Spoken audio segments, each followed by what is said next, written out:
What is up, Starseeds? It's Sid, and today I am doing a very important video for myself. And you all can learn from me and my experiences with these zodiac signs, okay? I have three handy dandy charts here. First, I'm going to talk about the romantic relationship one, then I'm going to flip it over for you guys, and I have my best friends I'm going to talk about. And then I have one of family, some from this life, some from, not even this life. And I have two of my cats in this room too, so if you hear a weird noise, it's just them trying to jump to something else and not quite make it. You might see one of their cute little heads or a little squeak from Lily, but we are going to get into this, okay? This is a really unique video, and it's personal for me. It's definitely not the most personal, but one of the most personal videos I've done.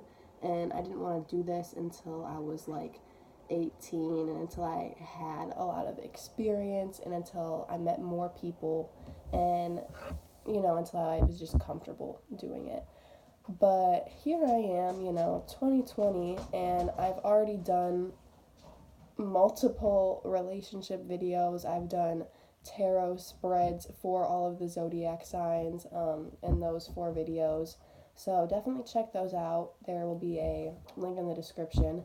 There may or may not be timestamps in the description of this video as well, so you can check that for that. Not sure how this is going to quite go.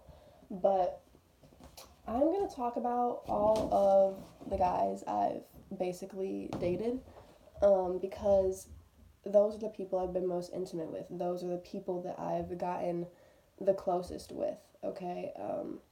Surprisingly, my Venus isn't in retrograde. I'm really surprised by that, but we're going to talk about all of the zodiac signs and all of the planetary placements, because if you want to learn math, you learn from examples, and if you really want to learn astrology, you have to learn from examples. So I have lots of examples here for you, and especially with relationships, if that's what you're interested in.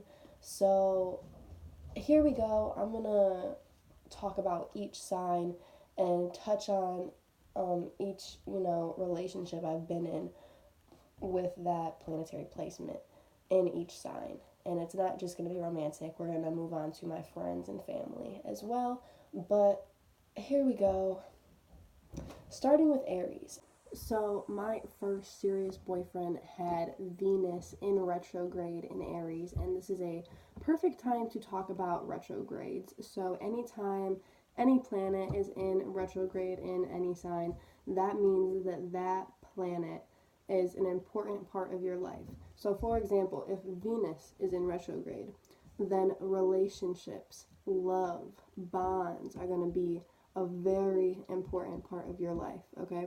So that was the case with my first serious boyfriend, and that energy being in Aries means it's important to be very fiery, very fun, very passionate, and just like everlasting too. So if Venus is in retrograde, you never want that relationship to end, okay? If you're in a good one, because relationships are so important to you. If you're in a serious relationship, like first love, you're gonna cling to that forever. All right. We have Mars in Aries, in slot number 4 over here, and that just means with aggression and how you handle arguments and fighting of any kind. You are very impulsive and fiery, okay? Aries, the fire sign. Quick, impulsive, assertive, aggressive. You get it. Next we have Lilith in Aries in slot number 7 over here. So this person is just very fiery, okay? They're also a Sag sun, but they have secret desires. That's what Lilith is. Secret desires to have fun and to be impulsive. That's their secret desires.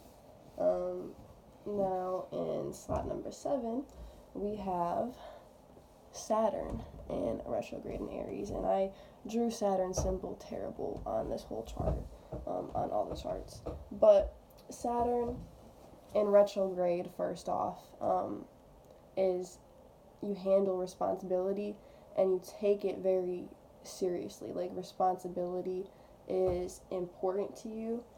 And with Saturn in retrograde, so I said retrograde means things are important to you, right? You can handle responsibility very importantly, or this can go one of two ways. You can take this and not handle it correctly. You can be so overwhelmed by the responsibility that you let other things in your chart, take that over you. Anyways, Saturn in Aries is you handle responsibility very fiery.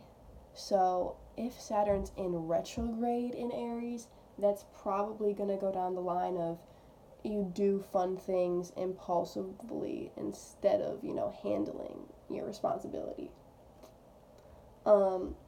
Next we have Saturn in Aries, and this person, it's not in retrograde, and it's still in Aries though. So Saturn in Aries in direct is you handle responsibility, fiery, like while having fun. You have to have fun while doing, any task you're supposed to be doing.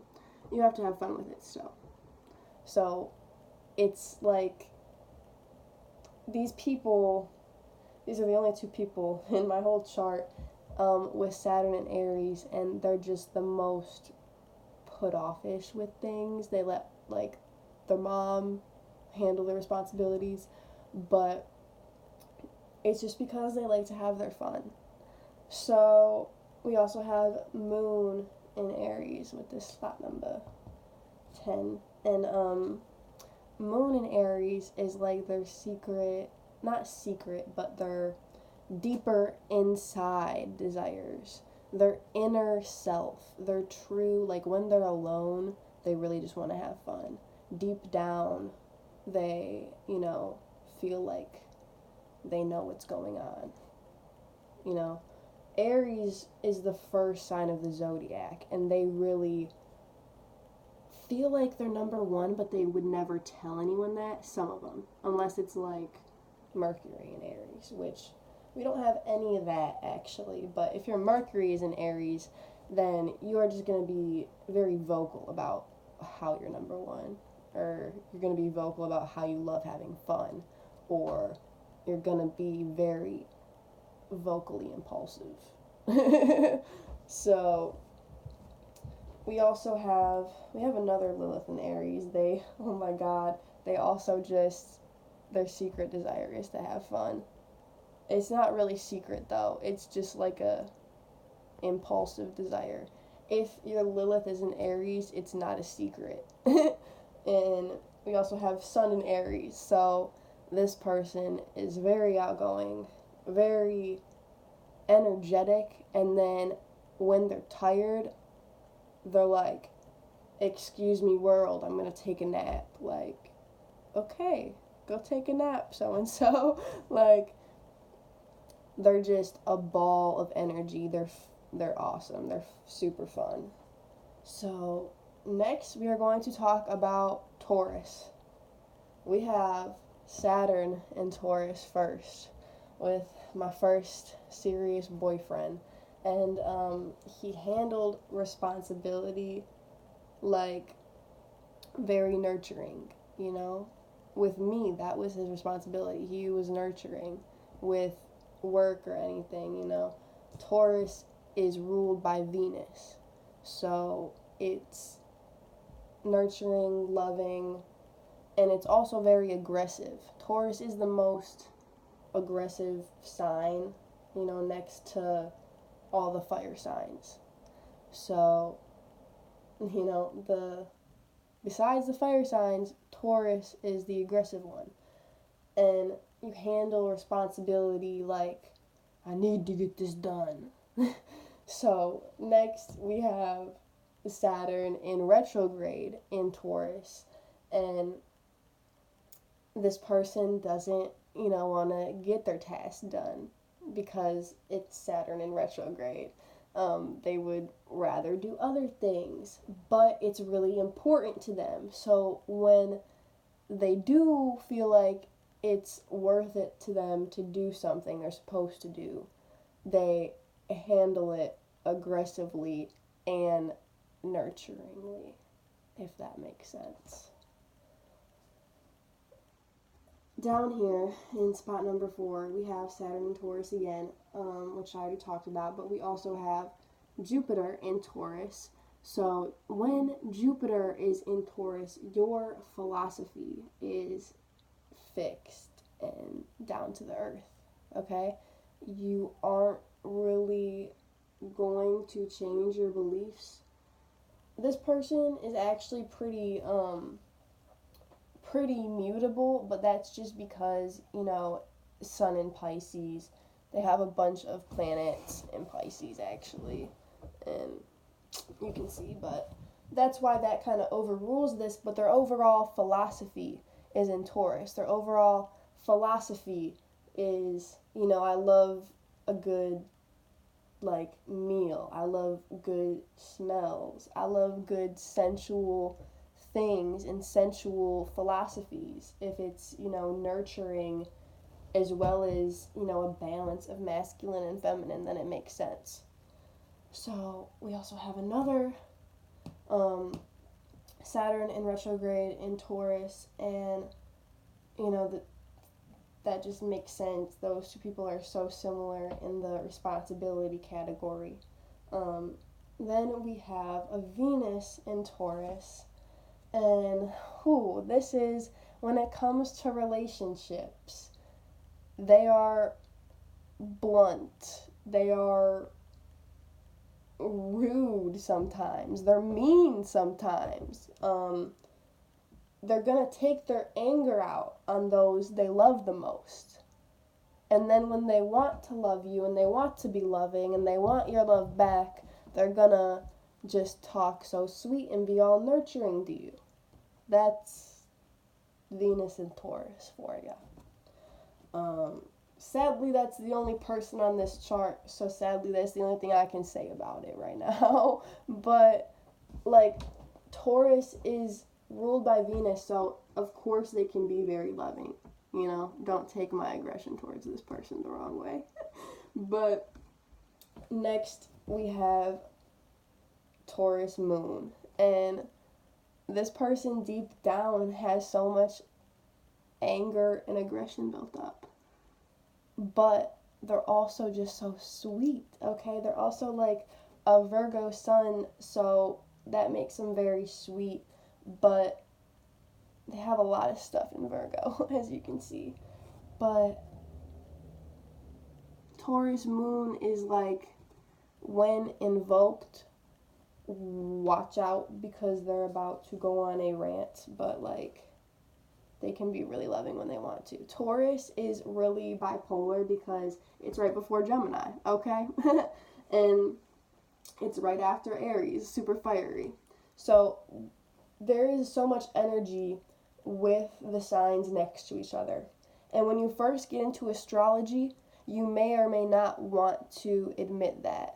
But now I embrace that for sure, and everyone should. But you should also see the distinct differences between each sign, because that's what the point is of them. You know what I'm saying? Now we have a Lilith in Taurus. So this is your desires are aggressive. Your desires are also just to be loved, okay? If you have Lilith in Taurus or Libra, then your desire is to really be loved. But if it's in Taurus, then when you don't have that, you take that out in a very wrong way, usually. So, yeah. Then we have Mercury in Taurus, and that just means you talk very aggressively. That's what that means. You talk fixed, you talk like we're on Earth, and this is Earth, and those are my beliefs. but Mercury is all about communication, so that is how you communicate, Taurus. Now let's go on to Gemini. So we have Jupiter in Gemini for my first serious boyfriend, indirect. And when Jupiter's indirect in Gemini, your philosophy, your whole, like, planet of philosophy, Jupiter is the biggest planet, it's the planet of philosophy. It's a very powerful planet. So when this powerful planet is in Gemini, it's ruled by air, and it just rules communication. So communication is going to be an important part of your philosophy. It's like having a conjunction with Mercury and it not even being there. You could do that with like all of these signs, but especially when it's Jupiter, in Gemini. So also, you are just going to be very mutable as a person. You're going to be down to change your mind. And it's just a really good sign to have your Jupiter in. So we also have Jupiter in retrograde in Gemini. So when Jupiter's in retrograde, your philosophy is going to be really important to you, but you're not really going to have like the time or the balls or the courage or something or the energy to dive into philosophy and look more into it. You're just gonna go with what you have been doing and what you've been told, pretty much. Now we have Saturn in retrograde in Gemini. I've already kind of described Saturn retrograde a lot, but in Gemini, Saturn retrograde, you are going to handle responsibility like an air sign, very like, I'm gonna go off and not deal with this, and then when I do deal with this, because it's in retrograde and it's really important to me at the end of the day, I'm going to be very communicative about it because it's in Gemini. So I'm going to be like, hey boss, I'm doing this now. Or, yeah. Also, we have the North Node in Gemini. So North Node is how you should act to achieve success. Okay, it's what you're destined to become. So you should act like a Gemini to, achieve what you want to achieve. And if you just have that Gemini background energy with you as well. If you're like, this person has this energy, but, they weren't born in, that season. That's why. We also have that again, because these people were born like days apart. We have Moon in Gemini, which is like when you're alone and on the inside, you feel like a Gemini. This person is a Sag Sun, so that definitely overrules the Gemini Moon for them, but it's that background Gemini energy. And Gemini is, not gonna lie, a pretty basic sign, but it can be a bipolar sign. I honestly feel like Taurus is more bipolar than Gemini. That's just my experience. But Gemini is, an off branch of Taurus. But it's right before Cancer. It's that transition from this aggression to this sweetness. So when you have a Gemini moon, you are very mutable and you're very understanding, and yeah. We have a Gemini sun, pretty much same thing, but it's how people see you on the outside. So you are going to come across more like a Gemini. You're going to come across a bit more bipolar. You're going to come across, especially this person, because they're so unbalanced. They just have a lot of planets in Gemini and a lot of planets in Aquarius, and that is just a ton of air, honey. Hothead there. But we also have Mercury in Gemini. So they're going to be very communicative. But notice this Mercury is in retrograde. So it's going to be very important to them what they communicate. And also notice this, all of this in Vedic astrology is going to be Taurus. Because usually in Vedic astrology it's always one sign before. So with all of these, you can shift them one to the left if you'd like to know what it is in Vedic. Probably. Not all the time, but I would say about 90% of the time. It's just the sidereal versus the tropical zodiac for Western and Vedic.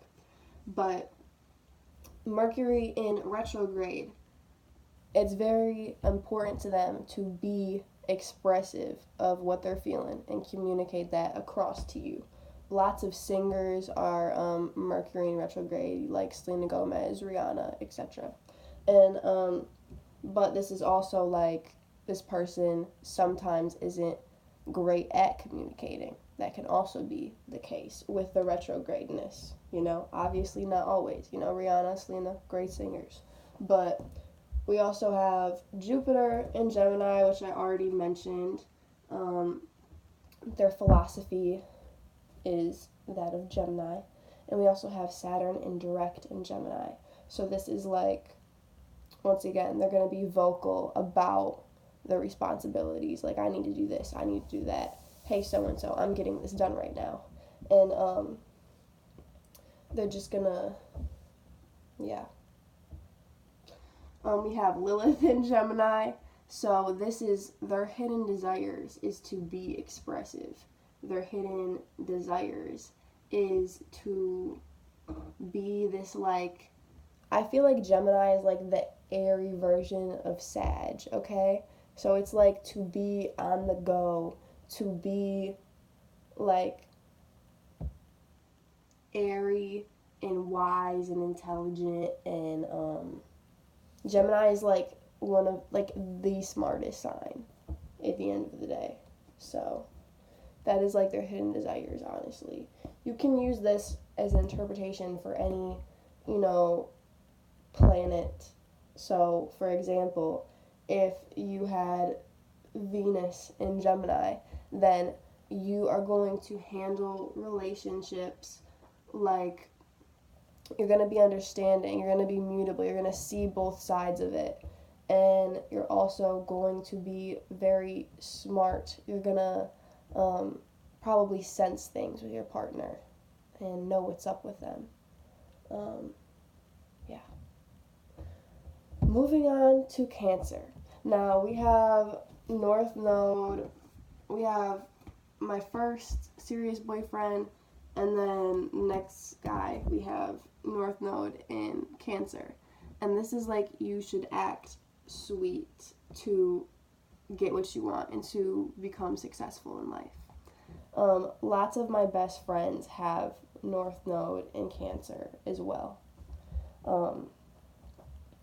We also have Jupiter in retrograde in Cancer. Now, this is a great sign to have your Jupiter in as well, because this is like your whole philosophy is Cancer. It's this intuitive, emotional water sign, and your philosophy is very important to you, but you also don't really want to change that. But I mean, that's good, because why would you want to change it? It's in Cancer. It's so sweet. Like, it's like your morals is just to respect everyone and to love everyone, to make sure everyone's good.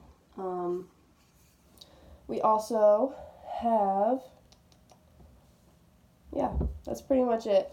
But I'm just going to give you guys some other interpretations because there's not a lot of Cancer on here. We're going to talk about that more with my friends and my family. But I can definitely tell you from my one real good Cancer sun friend who is not on this chart, is on the other side of this. He is just very sweet and, handles all things by thinking about other people and also just thinking about his routine at home. I feel like Cancers are very into their home life and kind of just want to get home and relax at the end of the day. And they're also just very, I already said intuitive, but it's like they'll just get intuitive hunches and they will run with them, and they so should, because they're so right. But we are going to get into Cancer more later in this video, so check the timestamps. Next we have Leo, and we have a Leo moon, which is like if you aren't born in Leo season, but you know you're really fiery, look at your chart, because it's that Leo moon or another fire sign or Leo in a different placement, okay? This Leo moon is just that dominant, king background energy with you. And then we also have North Node in Leo, like you need to act like a Leo, like a leader, like a dominant, assertive, aggressive, on top person. But, Leos are also very nurturing. It's the lion or the lioness, and they know how to take care of their cubs. They are on top for a reason, because they're good at what they do. So North Node in Leo is like, act like a king, and you will get there. We also have Jupiter in retrograde in Leo. So this is like your whole philosophy is in Leo, and you are king. That's kind of your philosophy. But other things in your chart determine what is and isn't important to you along with that. But Leo isn't just about, being on top and important. We're going to get into Leo more later in the video as well. There's not a lot of Leo placement on here, but Leos are, like, I go good with Leos as friends more. That's why we're going to get into them as friends later in this video. But philosophy in reverse, like I talked about before, is it's going to be important to you, but you might not want to deal with it or explore into it more. So when it's in Leo, it's just kind of like, I'm king, and that's it. We have Lilith in Leo, and that is, hidden desires, is to be king and be on top. And, this person is the most uneven with 5 planets in Aquarius, but their hidden desires is to be more recognized, okay? That's really hidden with them if it's that uneven with the Aquarius. But, this could be like, if this was a person that was like Libra sun or Virgo sun or literally any other sun sign, it would be more noticeable. But with that Aquarius, or if it was, another pretty shy sign, if it was a shy Aries instead of a dominant Aries, then you maybe wouldn't notice that Leo, Lilith. But, if it was with an Aries, you probably would, because that's a lot of fire there. But anyways, like I said, we're going to get into Leo more, but if Leo is in Mars, just know you better run for your life if you piss them off, because Mars in Leo is one of the most dangerous signs to have your Mars in. Mars in Leo is like, when angered, you're like, what are you talking about? I am going to get aggressive in 2.5 seconds. I'm going to rant to you about how you're wrong. I'm going to put you down and put myself on top real quick. So I'm going to make fun of you for that stutter. Like, I'm going to everything. That is Mars in Leo. Leo is also a really nice sign though, okay? Don't get it wrong, you guys. Look at my friends section of the video. Now, moving on to Virgo. There's not a ton of Virgo, so look in the timestamps if you'd like to see me talk about my Virgo friends or family. But we have a moon in Virgo, and this person is just very sweet, very down to earth on the inside, okay? When they're alone, they are more innocent, but when they're in groups, it's a Libra sun, so they get a little wild. But, Moon in Virgo is just very, very sweet, and it can also be because this Virgo moon is not as sweet. It's also just like on the inside, you are innocent. That's definitely more of what it is, which could make you sweet, or depending on other things in your chart, can go totally the other way. But we have this Mars in Virgo, and this is you handle aggression and arguments like an organized Virgo, and you're like, okay, so this is the issue and this is what I'm gonna do with it, but I don't really want to beat someone's ass because I can get in trouble, so you stay pretty innocent with it. Down here we have Sun in Virgo, and this is like you're innocent until you do something bad, and then everyone is like, oh my god. Classic story of the Virgo. It's the Virgin. It's the earth sign. It's like just the most organic, natural sign we have, and this person is not innocent at all.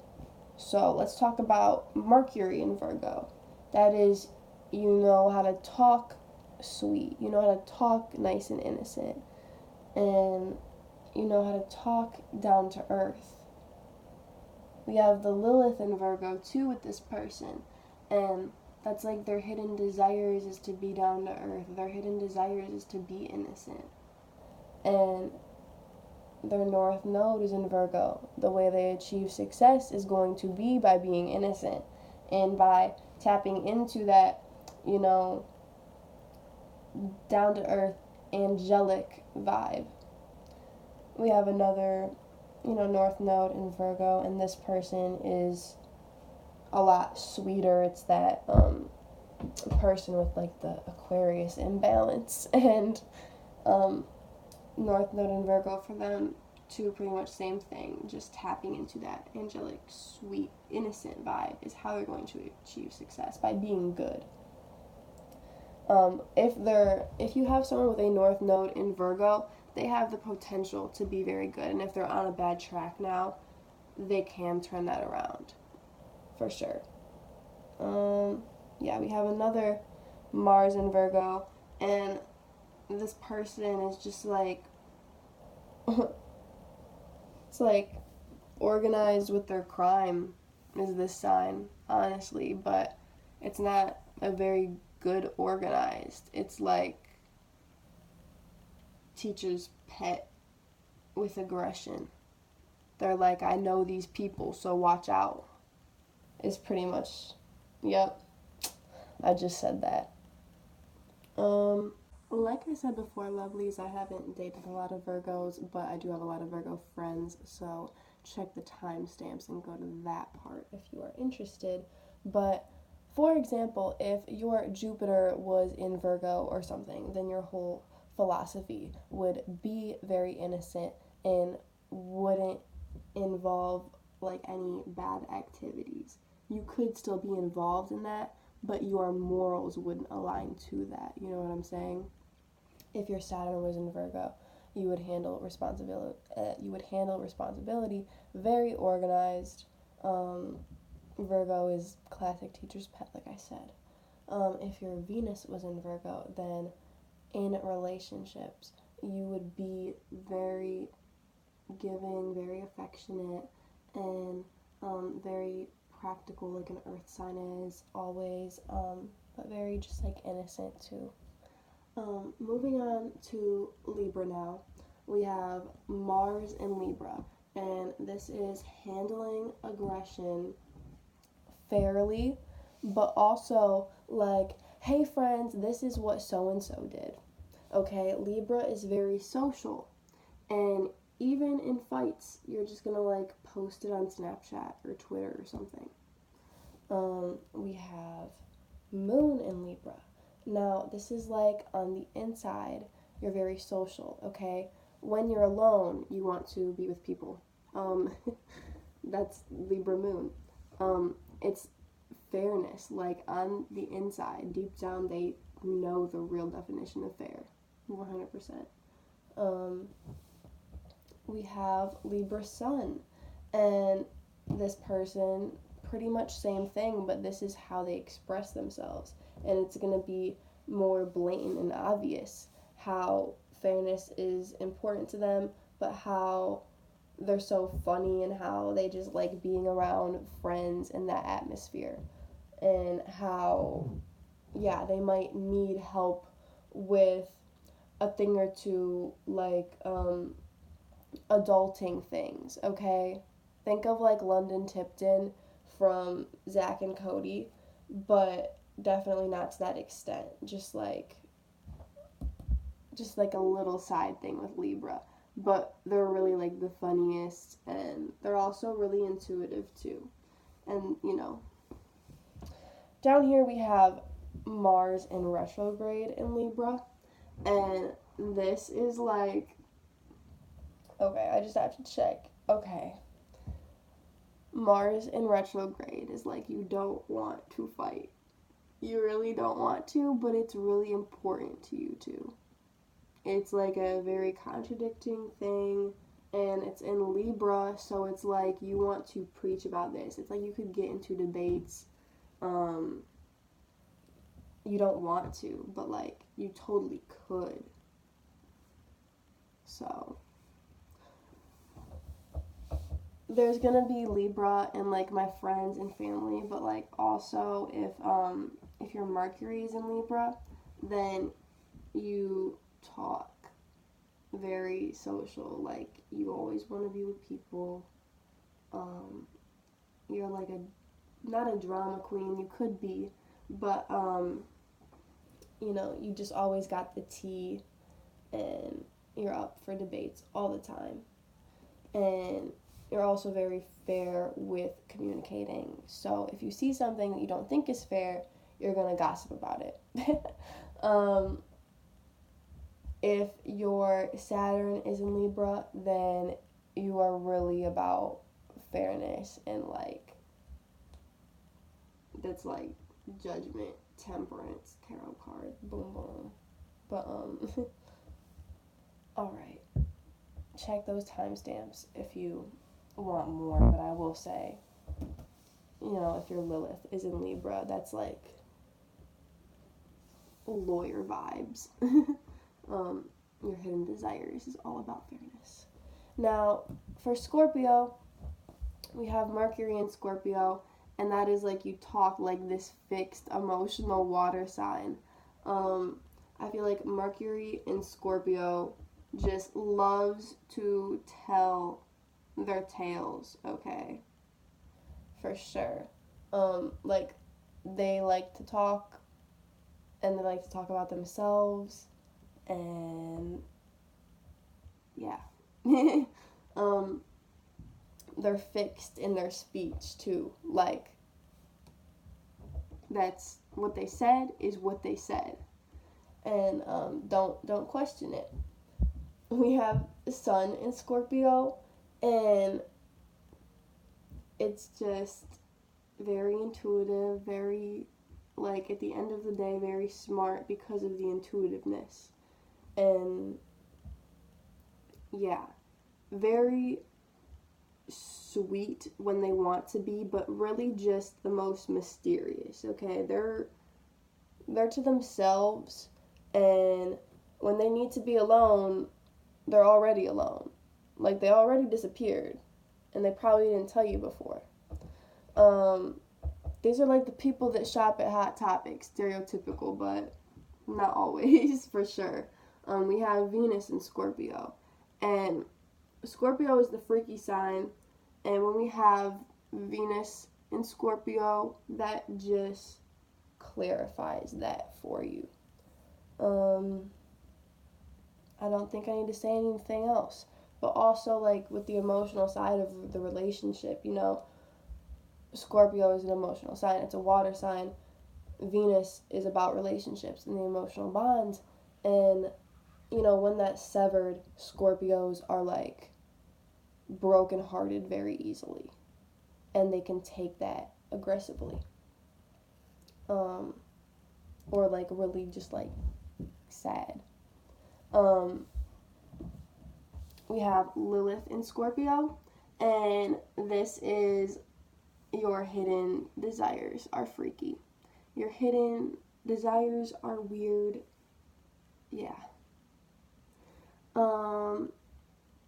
We have another Sun, Mercury, Venus, just kind of clarifies that in Scorpio. We have Mars in Scorpio. And, this is like you're fixed with aggression, okay? When you're in a fight, you are, like, this is mad, okay? And it's, like, over emotional things, and it's, like, you'll get freaky weird in fights, too, if that makes sense, not really oddly. But, yeah, for sure, like, it's fixed in fights. You know, there's 3 categories of signs. Lily's right here, but we've got fixed, mutable, and cardinal. So Scorpio is a fixed sign, and when they are angry, they are going to stay angry. Now, we have Jupiter in Scorpio, so this is their whole philosophy in life is like Scorpio. It's fixed and it's emotional and it's freaky, okay? It's like this underground transformation, like death vibes, okay, for their philosophy. And then we have Pluto in Scorpio, okay? This is the first time I've talked about Pluto. I apologize, but all of the guys I've dated, thankfully, have stayed in, 28 years of range at some point. It's less than that, but oh my god, she's so cute. But here we have the first Pluto in Scorpio. So Pluto is the planet of transformation and the planet of sex, and it's in Scorpio, so everyone I've dated is either a freak or a hoe, pretty much. And number 11 down here is a freak. So we also have, also with the Pluto in Scorpio, it's like your thoughts on transformation is fixed and emotional. Okay. Also want to throw that twist on it. But we also have North Node in Scorpio, and that is they're going to achieve success by acting weird and embracing their freakiness and being more emotional and looking into conspiracy theories more, for sure. So moving on to Sag. My first serious boyfriend had Pluto in Sag, like, my first 10. So Pluto in Sag is, Lily, move your ass, please. Pluto in Sag is more hoish, like I said. I'm a Sag, I can say that. They're not afraid to explore their options and move on to new things when they know one isn't working. And Pluto in Sag is rebellious. So the planet of transformation is in a rebellious sign. And it's great because once Pluto goes into Aquarius again, then these people are grown up and, ready to conquer that. So that's a cool thing about that. We also have Moon in Sag. Oh, okay. These people are kind of crazy. And we don't have Sag moons until down here again. That was like, oh my god. But Sag moons is like their inner desires is to move around and explore new options and be fiery and be mutable, obviously, because they're moving around a lot. Yeah, we'll talk about that more later, the Sag energy. But Mars in Sag, okay, is fiery because it's a fire sign. So Mars in any fire sign is going to be aggressive and assertive. But in Sag, it's more mutable and it's more like, oh my god, what the heck did you do? Then it's like, well, I'll listen to you, but I'm going to be very aggressive about it, you know? We have Sun in Sag, and that is, even more on the outside of how people see you is a Sag, and very just all over the place and going with the flow and social and flirty. We have Pluto in retrograde in Sag.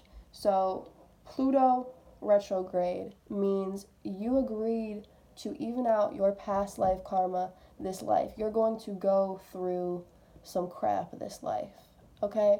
And it's for the betterment of your soul and the universe, hopefully. And in Sag, it's just that fiery, a rebellious sign. We have Mars in reverse in Sag, and this is like you don't really know how to handle your aggression, especially with these other planets. Okay, I have my cat pushing on this chart from the back right now, but we have all these planets in Aquarius and Gemini, and this person's just like really uneven already with these like a bunch of planets in retrograde too, but you just don't like handling and confronting your fights and your anger, but it's in Sag, so it's in this fiery sign, so like you're gonna want to. It's like, what did you just do? Like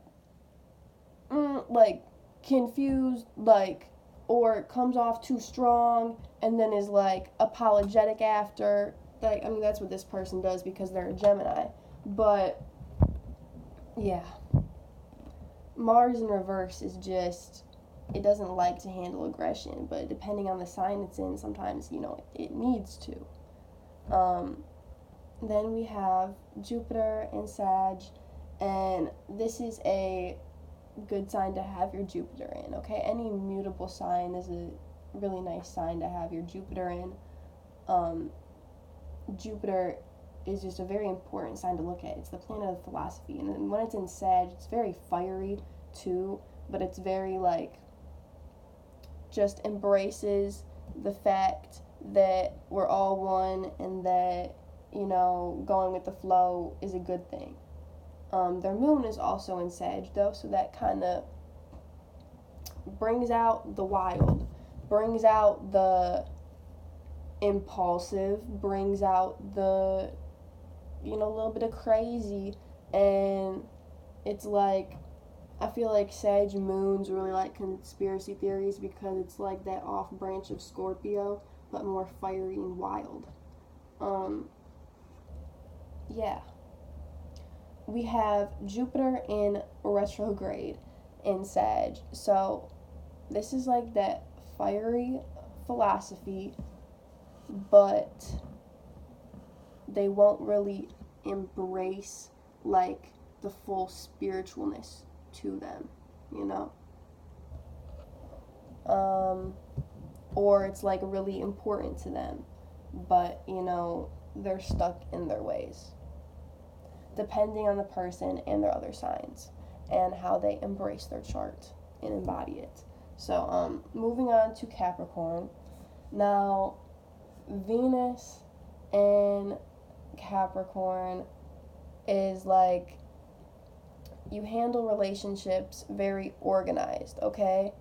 And it's not like you can't be a hoe, because depending on where your Pluto is, you totally can. But if that's the case, and your Venus is still in Capricorn, you got like a system down with your rotation of guys or girls or both. And you're also just very down to earth with them, though, okay? You're very lovey with, you know, your partner or partners. And yeah, you're very wise too. Like, you like someone smart. If it's someone you're going to marry, it's not gonna be someone dumb, you know? It's like in it for the wife.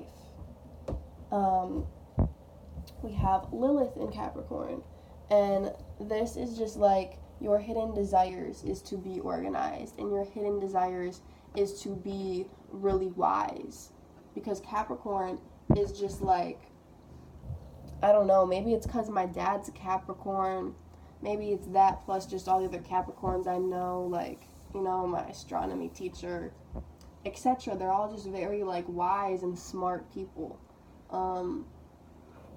Yeah, it's that pre-Aquarian energy that's just like smart before you like having conversations.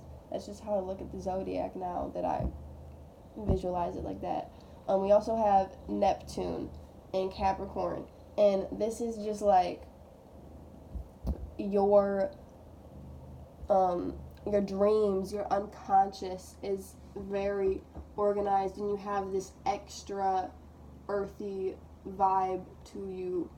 And yeah, it's this extra wise vibe to your unconscious as well. We have Mercury in Capricorn, and this is, you talk very organized, you talk very wise, you're very intelligent with your speech, you sound really smart even if you're, you know, dumb as bricks. And then we have Neptune in reverse in Capricorn. Now, this is like your unconscious and your dreams are very important to you. You might not get to like embrace that or embody them.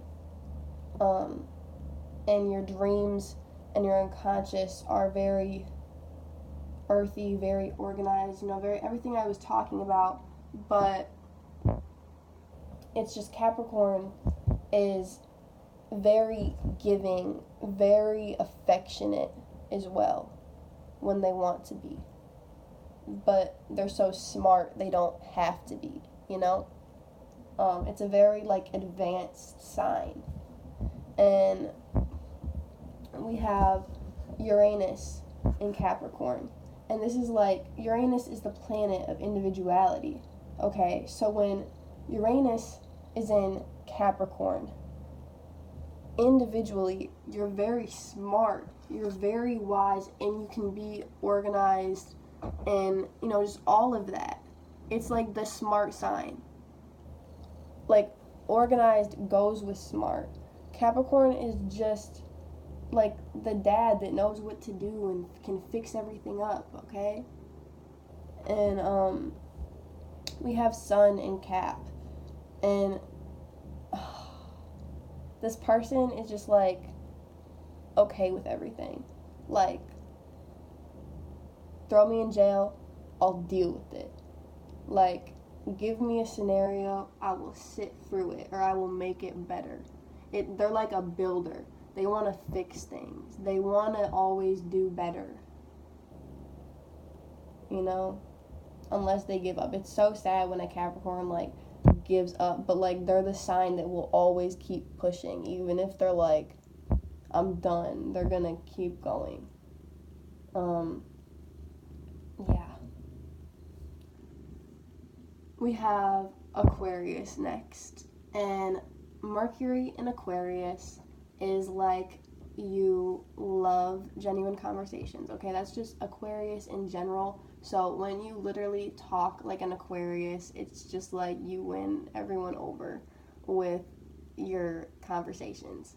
And yeah, it's like, yeah.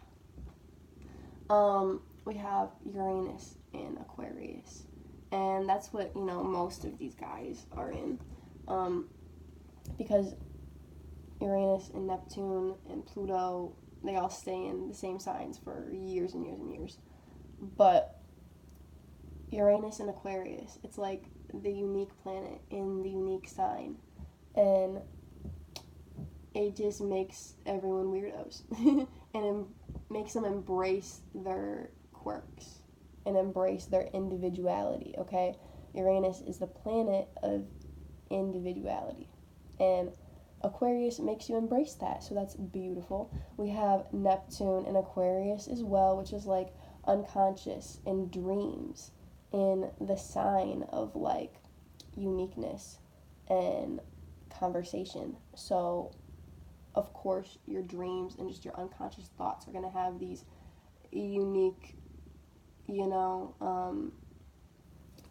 fixed as well thoughts to them. So you have your own ideas in your head, and like that's them. That's that Uranus and Neptune and Aquarius vibes. We also have Lilith in Aquarius, which is like your hidden desires are unique and to have good conversation. That's what you really crave, okay? Is like just happiness and like, yeah. Maybe it's like your quirks is like you want like a farm with animals and you want to talk to all your animals. Like that's what you really want. We have Mars in Aquarius. And this is just like you handle aggression like, let's talk about this. And if not, I'm going to run away. Pretty much. Like, I don't want to deal with this. Yeah. Like, Aquarius is that air sign that can just go away. It's that rebellious sign that's just so go with the flow that sometimes the flow just ain't there, okay? So if you're not gonna, if the vibes ain't chill, the Aquarius is gonna leave. So Mars in Aquarius is unconfrontational unless, like, it's going to be a good confrontation, depending on other signs, in your chart. But yeah. We have Uranus in retrograde in Aquarius. And Uranus in retrograde is just, you can't always embrace your uniqueness. And it's like in such a unique sign, so it's kind of disappointing, but it's like you don't have to always go by the chart. It's not like you don't always embrace your uniqueness, but that's just kind of destined in your astrology. And if I had to pick the most sad placement just to you as a person, it would be Uranus in reverse, because it's like you can't fully embody your uniqueness even though it's so important to you. Like your uniqueness is so important to you. And sometimes you can't embrace it, so don't get saddened by that, but know that that's just a very unique placement. Yeah. We also have Neptune in reverse, and this is like you can't fully see your dreams as visions, or like it's very important to you to have these unconscious and to have these dreams, but it's like it's a very weird placement as well. But it's just know when planets are in retrograde, the theme of that planet is very important to you, so it's very important. We also have Moon in Aquarius, and a lot of my best friends' moons are in Aquarius, and just very important people to me. Yeah, my moon's in Aquarius as well. But Moon in Aquarius, your inner desires are freedom. Aquarius is all about freedom and Yeah. You also want, good conversation. You want your alone time. All the Aquarian things. We have Jupiter in retrograde. So, this is a great sign to have your Jupiter in as well. Like, your whole philosophy is Aquarius, but that's like a fixed sign. So, if your Jupiter's in Aquarius, your philosophy is very fixed, but it's a good philosophy to have, It's like freedom. When Jupiter is in retrograde, however, your philosophy is very important to you, obviously, and sometimes you don't, get to like achieve that or see that or something with that. Retrogrades are weird, but they're important and good to have, honestly, depending on where and what sign. But we also have down here Venus in Aquarius.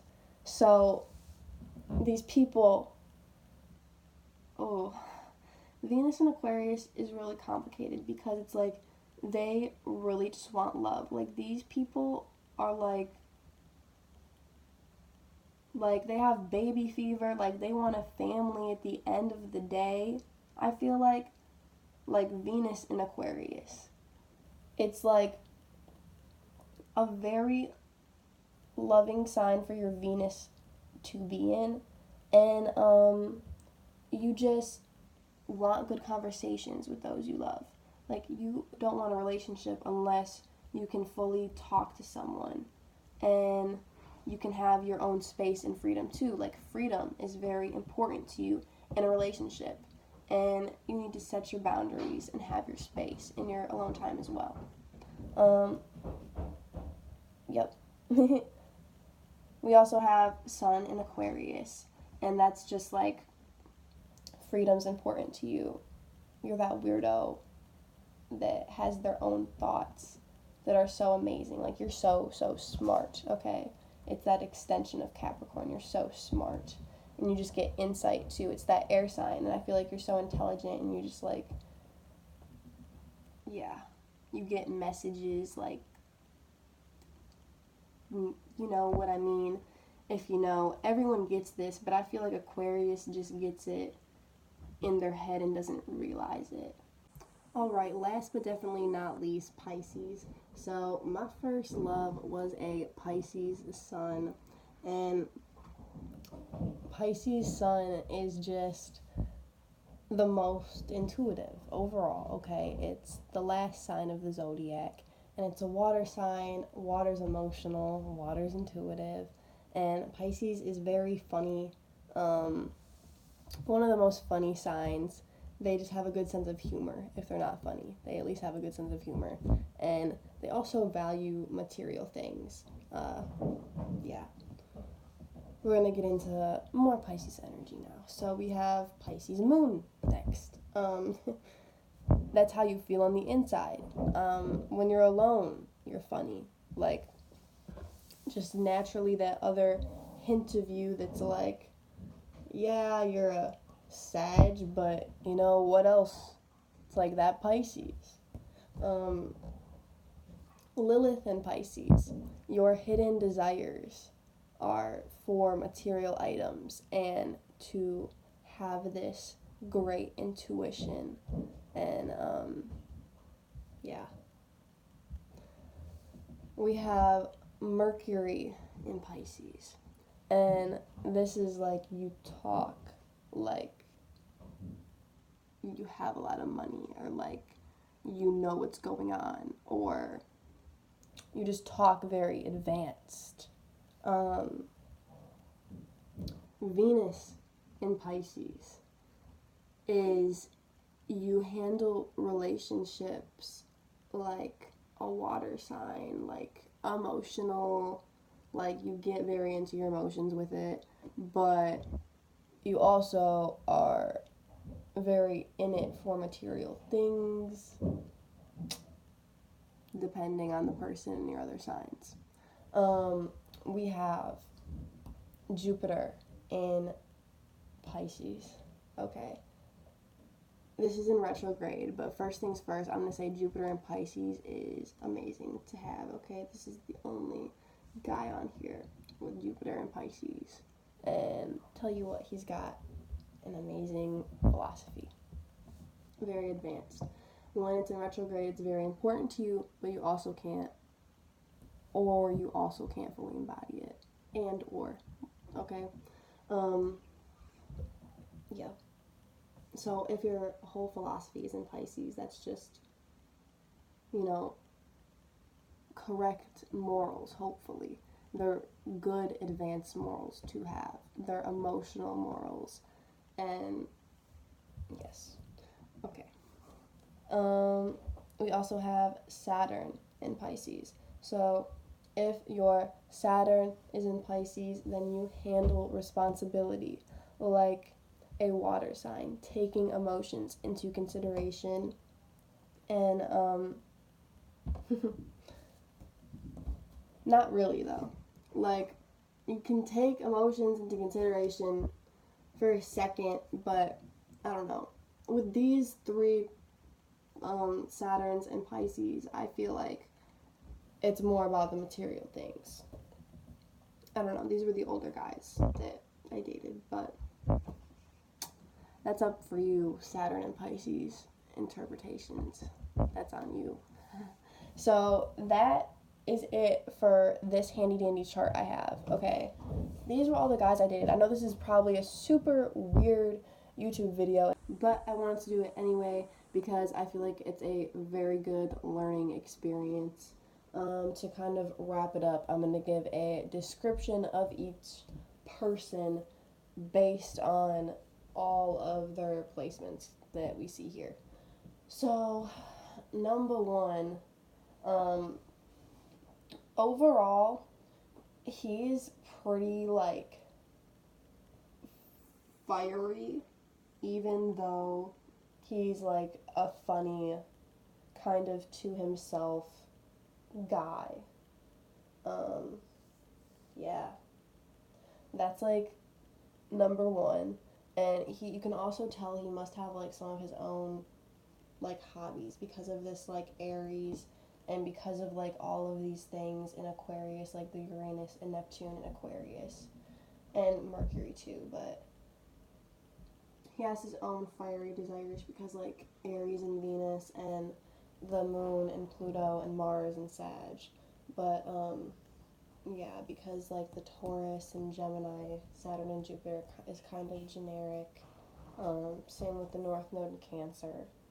Just, yeah, those are kind of basic, but you see that, and that kind of gives the overall description. Number two, you can see, this is kind of generic. The retrogrades is something you want to look at. And you can tell that just makes him a quirky person with the Moon in Pisces and the retrogrades in Gemini for Jupiter and Taurus for Saturn. That with the Mars and Libra, just kind of quirky, those together, all of those together. Yeah, and the Lilith in Aquarius. And then number three, this is literally my exact chart except the sun and moon. So, number 3 and number 6 is the same chart as number 3, literally the same exact chart because they were except the moon.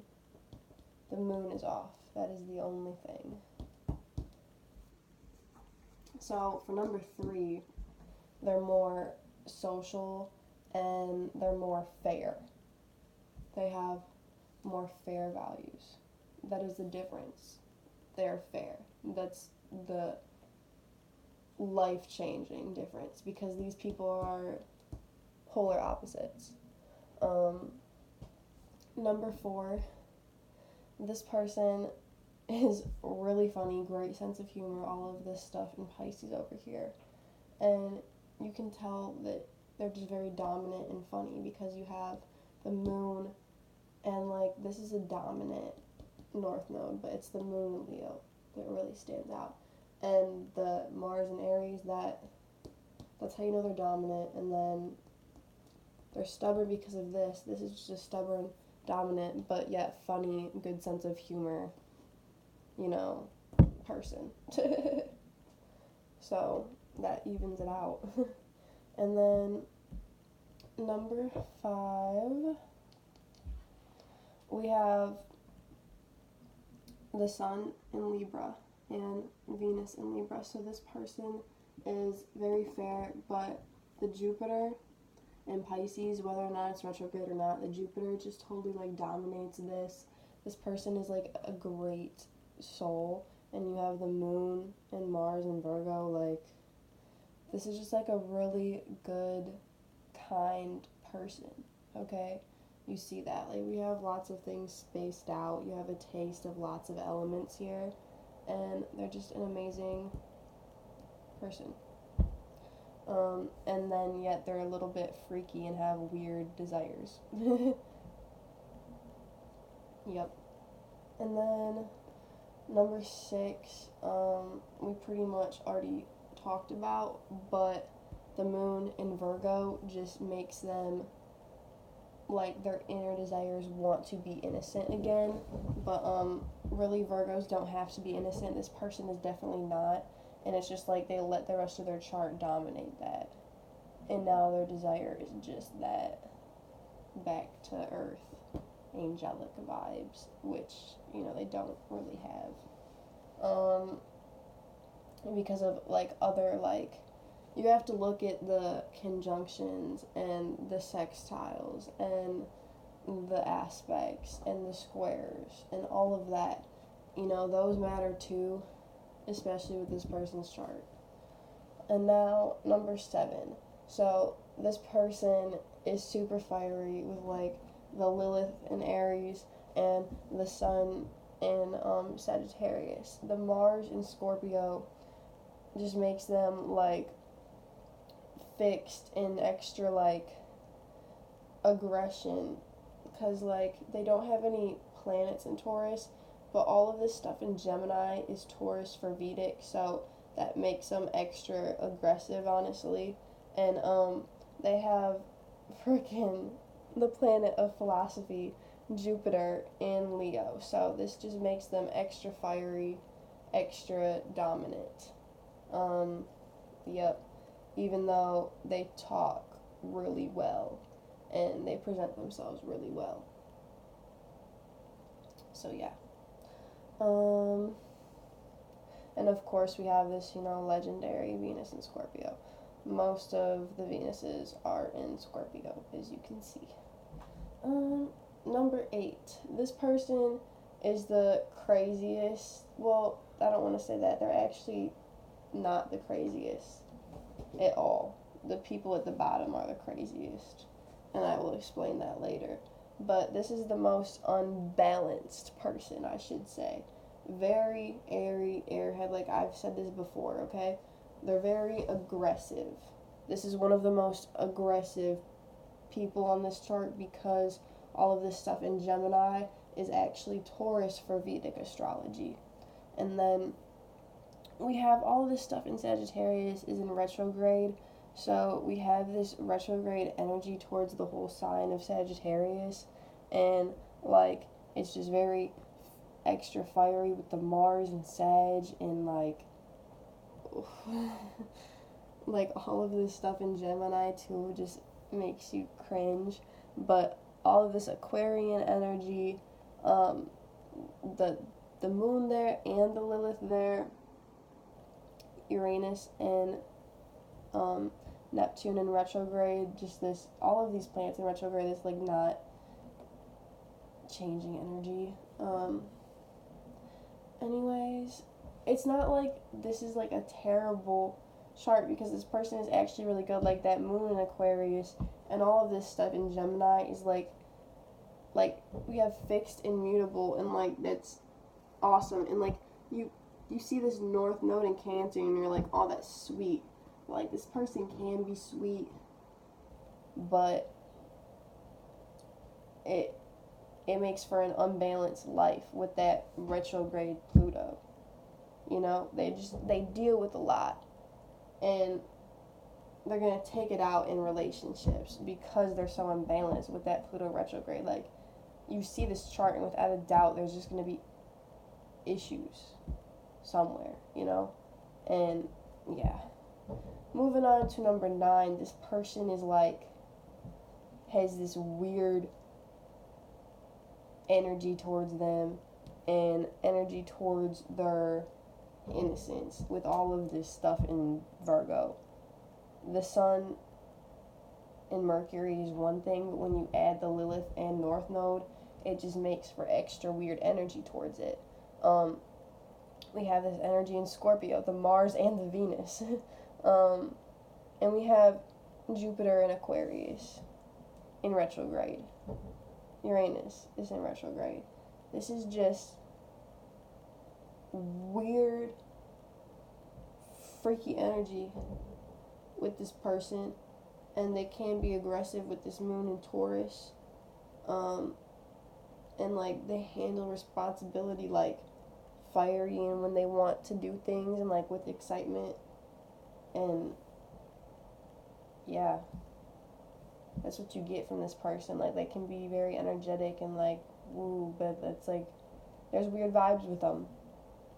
Not weird in like a bad way, I mean it can be, but it's like this person is like quirky, I guess, but has less of a sense of humor as a Pisces. But I mean, I guess you could get that. They have a really good sense of humor too. I guess you can get that from their weird placements in this chart. That's what I just got, so, and it makes sense. Moving on to this person, number 10. So you can see they don't like confrontation, and they have the most planets in Aquarius. They're very to themselves. They're very, surprisingly, there's like nothing in Cancer, but like that's in Libra, how they handle aggression, and they just want to be a leader. They have like this Aries energy. They have that moon in Aries. Like, they're a very fun person. Very, very fun. Yeah. They're fun, but that's just like all Aquarius. This person is just like the definition of an Aquarius, honestly. They have a few planets elsewhere, but yeah. Moving on to number 11. This person is also just like the definition of Aquarius, but they also have a lot of Capricorn energy with them, and I feel like it's because of their Uranus and Neptune in here, but all of this is actually in Capricorn for Vedic astrology. They also have Mercury and Saturn in Pisces, so they handle responsibility and they talk, very intuitively and very smart and advanced, and they have this Lilith in Aries, so they enjoy like adventure and fun, and they're just impulsive and daring, but like they're just like that strong Aries Cap energy. And then they're also, this is where we get more crazy with these older guys, okay? So, like, moving on to number 12, Lilith and Taurus, aggressive, only Lilith and Taurus, have to point that out, and, yeah. So, I thought, having a thing with a Capricorn would be a good idea. But this dude is crazy. It's like another moon in Sag, and I don't know. Like, this is the only Jupiter in Sag not in retrograde that, like, these guys are really similar, but they also hate each other now. Yeah. You just have this Capricorn energy, like, gives 0 Fs, but there's all of this Sag and Scorpio tied to it, and then it's like the Mars in Virgo is like, you know, wants to be innocent, doesn't want to get their hands dirty, but has that cap. It's like, sometimes I don't care and I will if I have to, because, you know, my secret desires are aggressive, so it all adds up in a very sleazy way if it needs to. But this person can also be like really good because like you have all of like this stuff in that like wise cap sign, you know? Yeah. And Sagittarius is also an amazing sign. Like, I'm a Sag, I love it. But Lily, get your booty out the camera, girl. Yeah. The Saturn in Pisces is like unique. But we're gonna go to number 13, the final one. The only Sun in Aries. Very fun and adventurous, but this Mars in Leo is so freaking aggressive, okay? Mars in Leo mixed with Mercury in Taurus. Let's talk about that one. Yeah. Don't say nothing bad to his face. Yeah, look at all of this stuff, like the Pluto in retrograde and the Jupiter in retrograde and Sag and the Moon in Sag. Dude, the Moon in Sag kills me. Yeah. I think it's pretty cool if you guys stuck around for this long. But in case you're curious or I think it's interesting, dude number 1 and dude number 4 over here have the same birthday, different years. And then dude number 10 and dude number 11 have the same birthday, different years as well. Yeah. I could say another interesting fact, but I'm not gonna. And then I'm going to flip this over, and we are going to talk about my friends, and it's going to be quicker. We're going to speed through this because this video isn't all about romantic relationships. It's also about friends and family and coworkers and whatnot. So, here we go. We have Venus and Aries. This person is very exciting and energetic in their relationships. They're a ball of fun. Moon and Aries. This person has secret, or not secret, but just inner alone desires to have fun and be wild. With this person, it is a bit more secretive though because of all that Aquarian energy. And then we have Saturn in retrograde in Aries, and with this, they're just not going to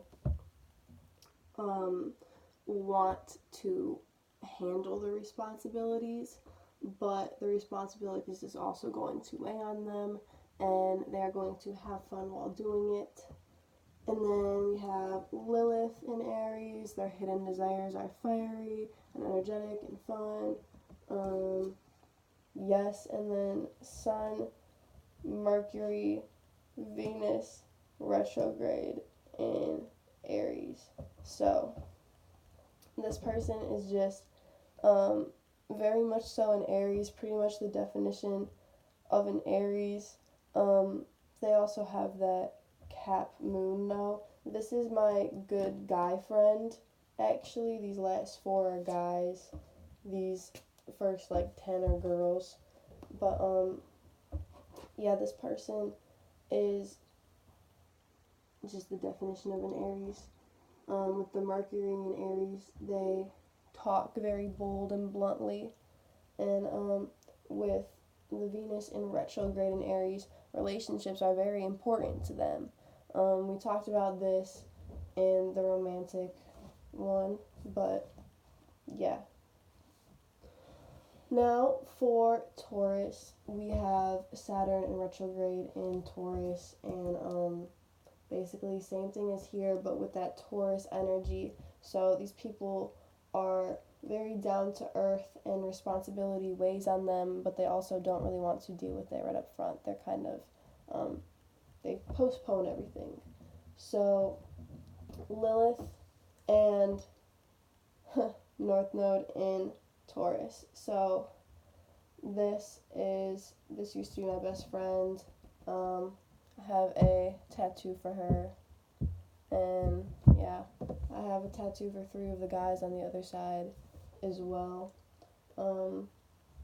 So far I'm getting some more for those other guys too, but this chick has hidden desires, and it's good for her. It's good for her to have those hidden desires in Taurus, because that's how she's going to achieve success, is by being nurturing and being aggressive when she needs to be.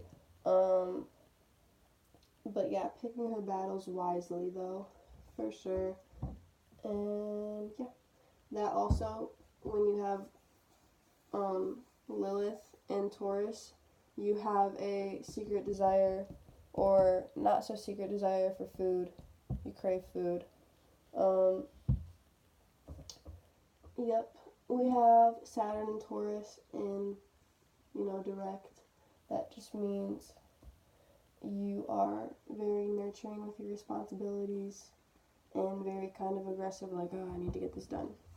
Then we have Gemini. So my childhood friend growing up was like the definition of a Gemini. We have 5 planets in Gemini right here.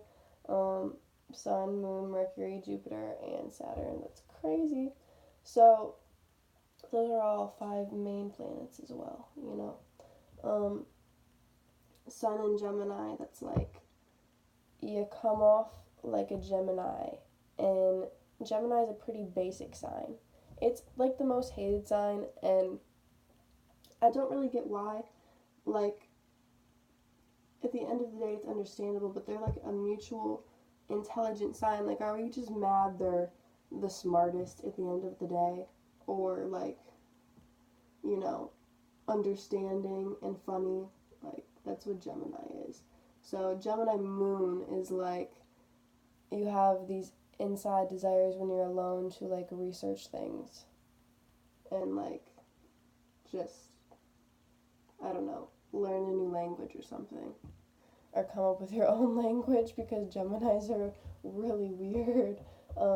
Mercury and Gemini, you come across kind of quirky, you come across funny, but you come across smart as well. You come across really smart. Jupiter in Gemini, so your philosophy is this, like, mutable, good philosophy, smart philosophy. And Saturn in Gemini is like, you're smart with your responsibilities. And yeah, Jupiter in retrograde in Gemini, same thing, but in reverse. So it's important to you to handle these, like, beliefs and organize these philosophies and come up with new ones, but you also don't really have the energy to do that. And yeah, so Saturn in retrograde in Gemini is like, you don't want to handle your responsibilities, but they're really important to you, and you have this smart plan for them. And we have North Node in Gemini, so you should act like a Gemini to achieve success. And then, yep, that's it. Then we have Cancer. So I have more Cancer friends. All of my real good friends have their North Node in Cancer, as you can see. And this just means you need to be sweet to achieve success, okay? And you need to be emotional, and you need to be intuitive, and tap into your emotions, and tap into your intuition. That's like, this is such an important thing, and it's not even a planet. It is like a calculation. It's where the moon nodes are, okay? And I explain this more. I go in depth on why each planet is important and what each planet means in my Western astrology video. So I definitely recommend that before you watch this video, okay?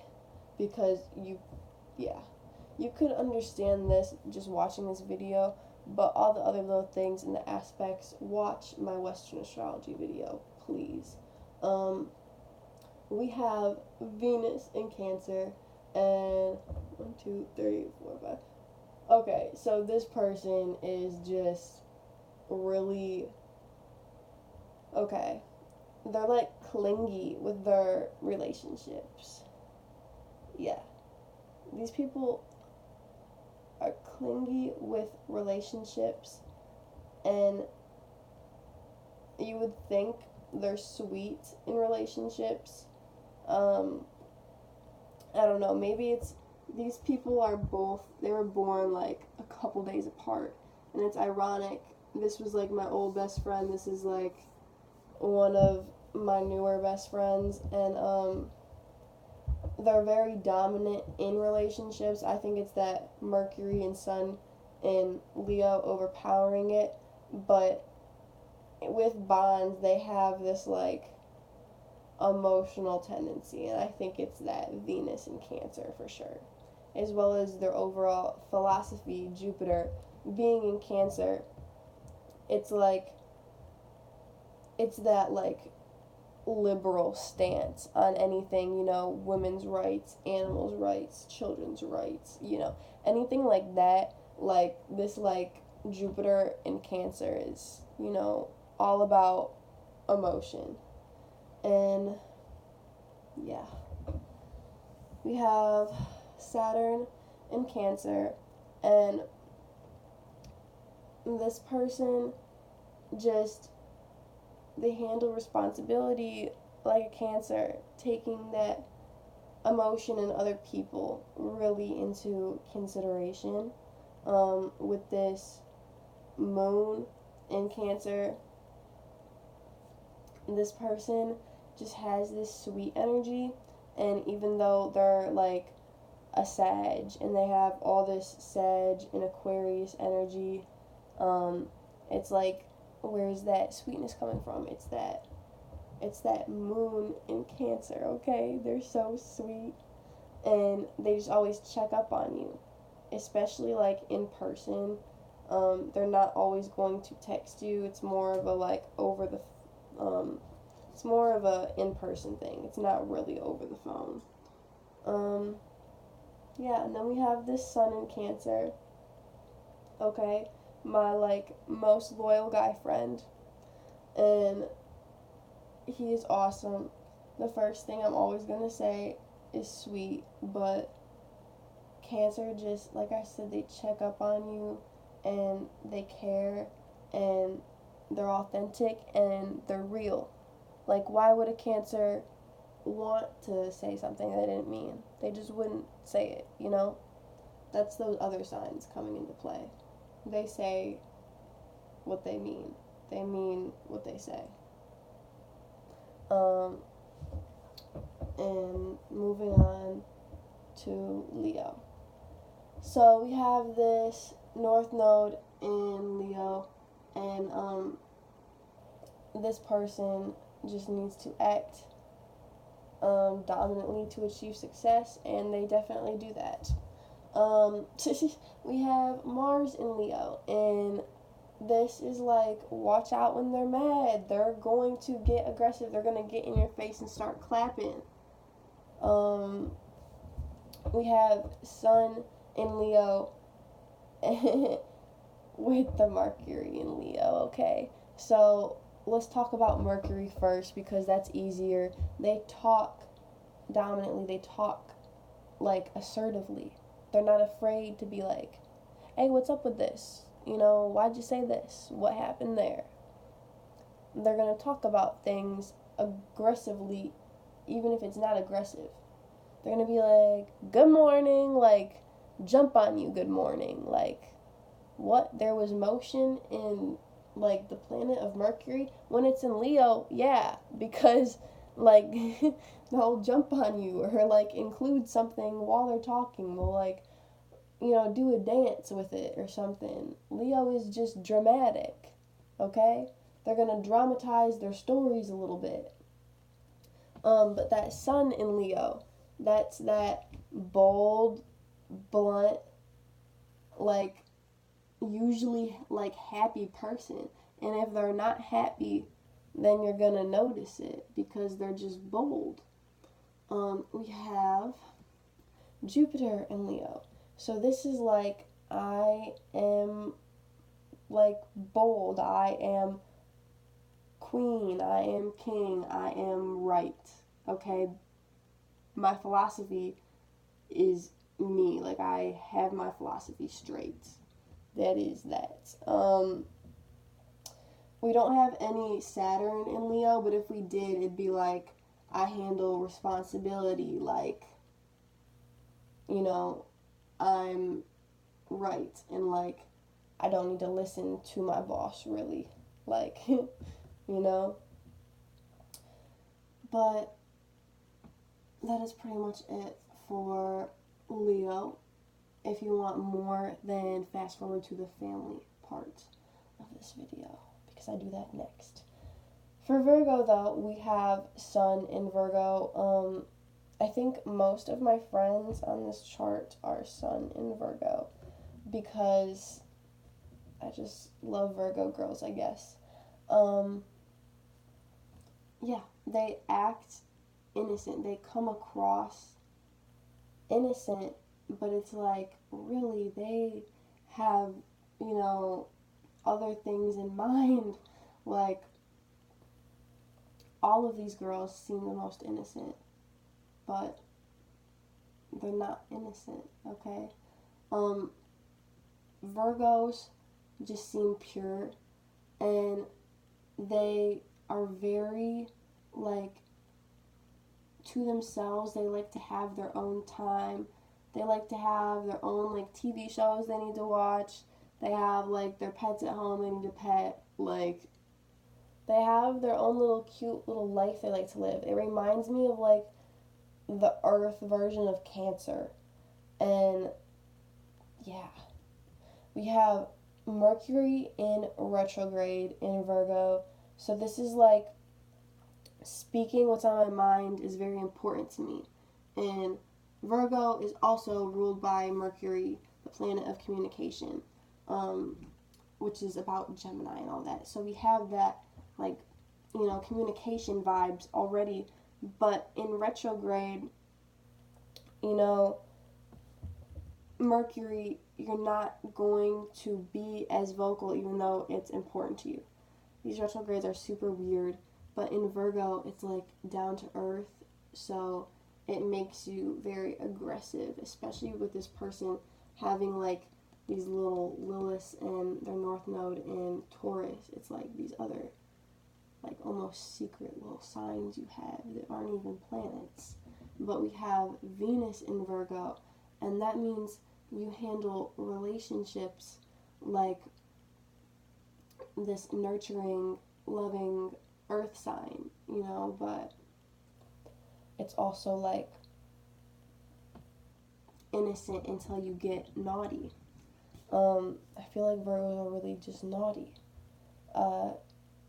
We have philosophy, Jupiter in Virgo, and that's like, your philosophy is pure, but you make exceptions. We have Moon in Virgo, and this person is just so much like a Virgo, with like this Sun, Moon, and Mars all in Virgo. And like these planets in Libra, guess what they are for Vedic? Probably Virgo. But this Moon in Virgo is like,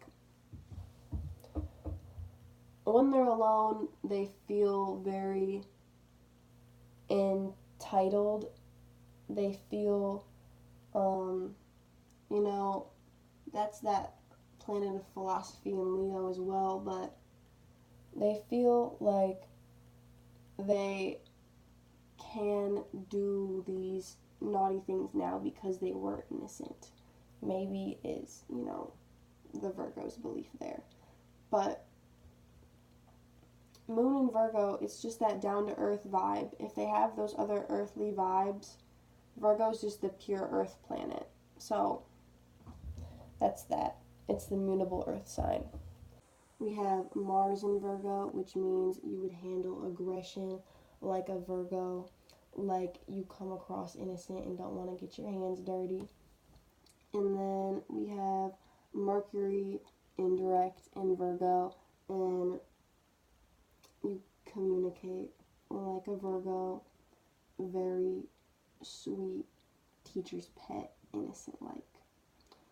Alright, and yeah, that's it for Virgo. Moving on to Libra, we have Mars in Libra. So this person handles aggression like, hey everyone, look at what just happened with this drama. They have a fair mindset, but at the end of the day, they're very social about their beef. We have Mercury and Venus in Libra. So Mercury is you communicate fairly, you communicate socially.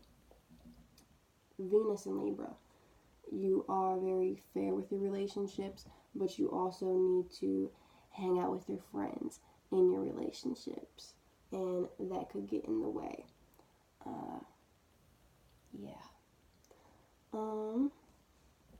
We have Sun in Libra. This is social, this is fun, this is flirty, this is, all into philosophy, okay? You hear how other signs are into philosophy, but so is Libra, and Libra's just like a thinker. All air signs are really thinkers, and Libra's just this creative soul. We have Moon in Libra. This is like these inner, like, Libra feelings, okay? This person is just the definition of a Libra down here, a real good friend of mine, and they're just so social, they're so funny. Like, Libra also has a very good sense of humor.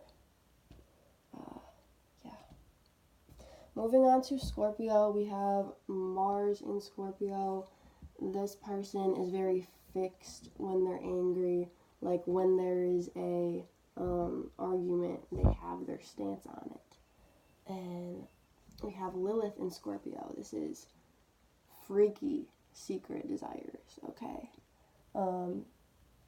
We have Venus in Scorpio, and this is this freaky vibe when it comes to relationships. It's this emotional, intuitive, sentimental, sensual vibe when it comes to relationships and bonds with other people.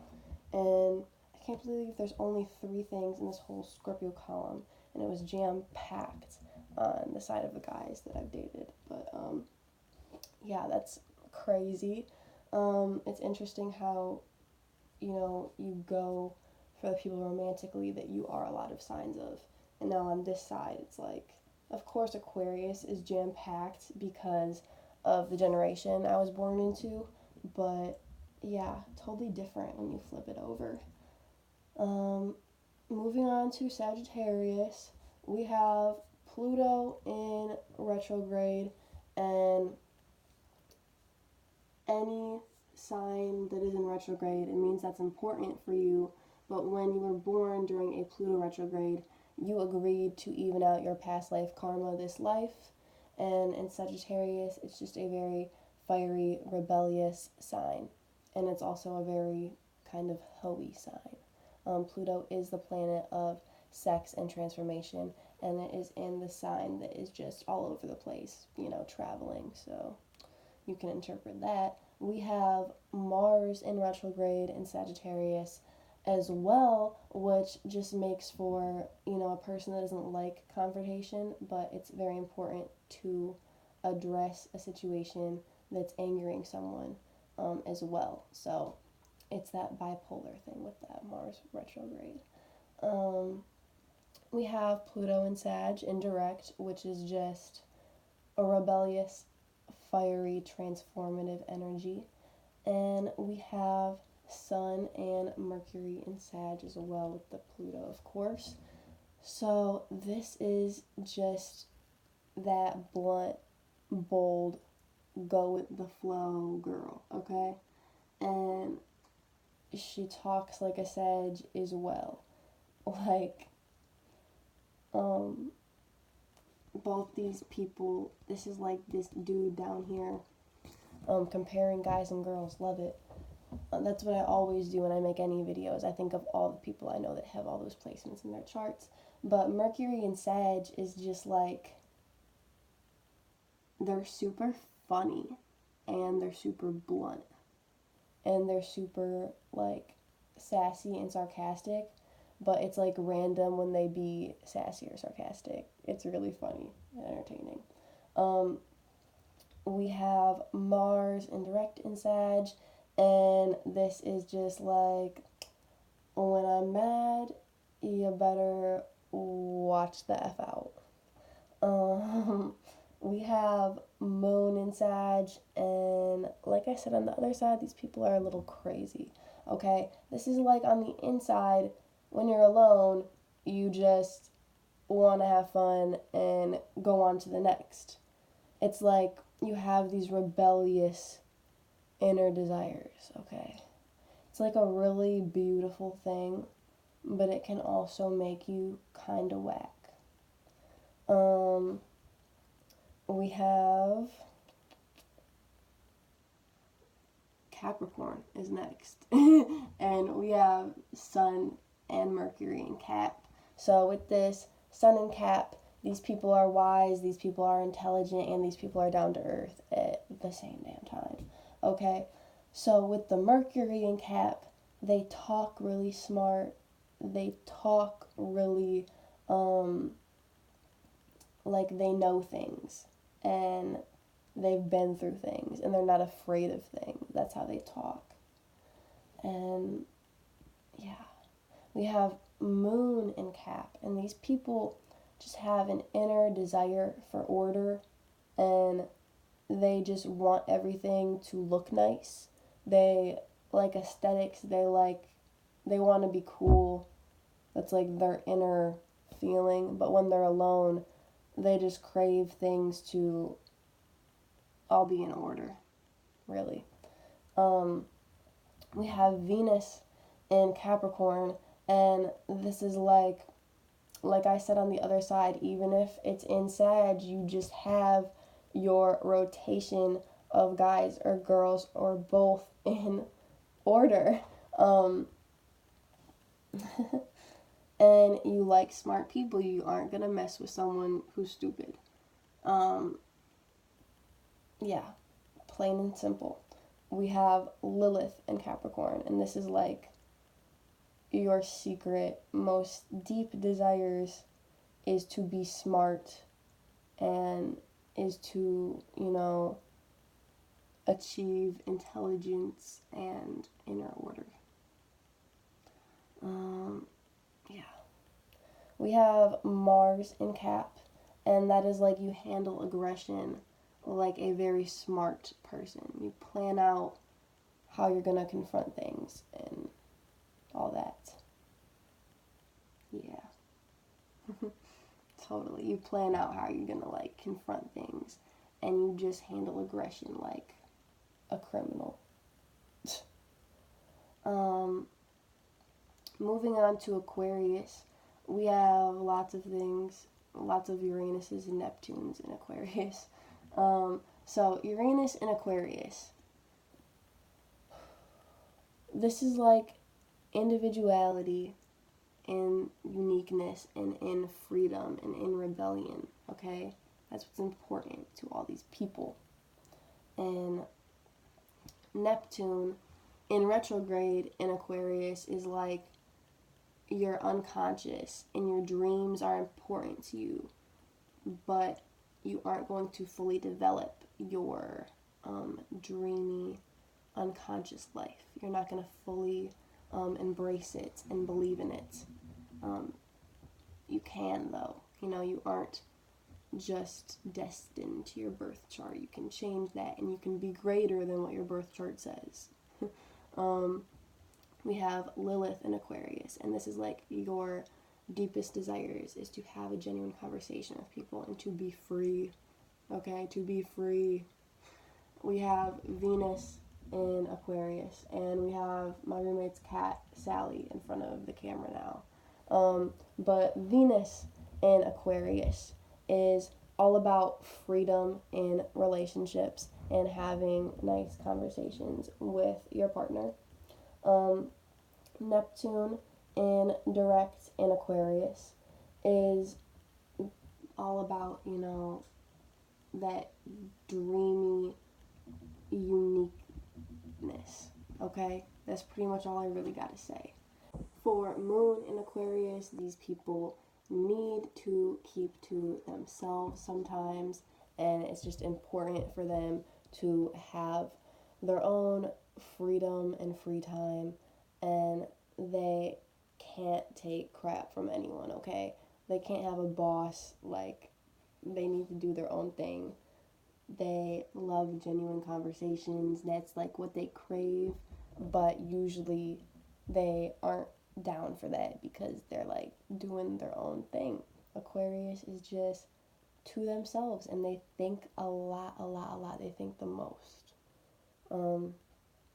Yeah.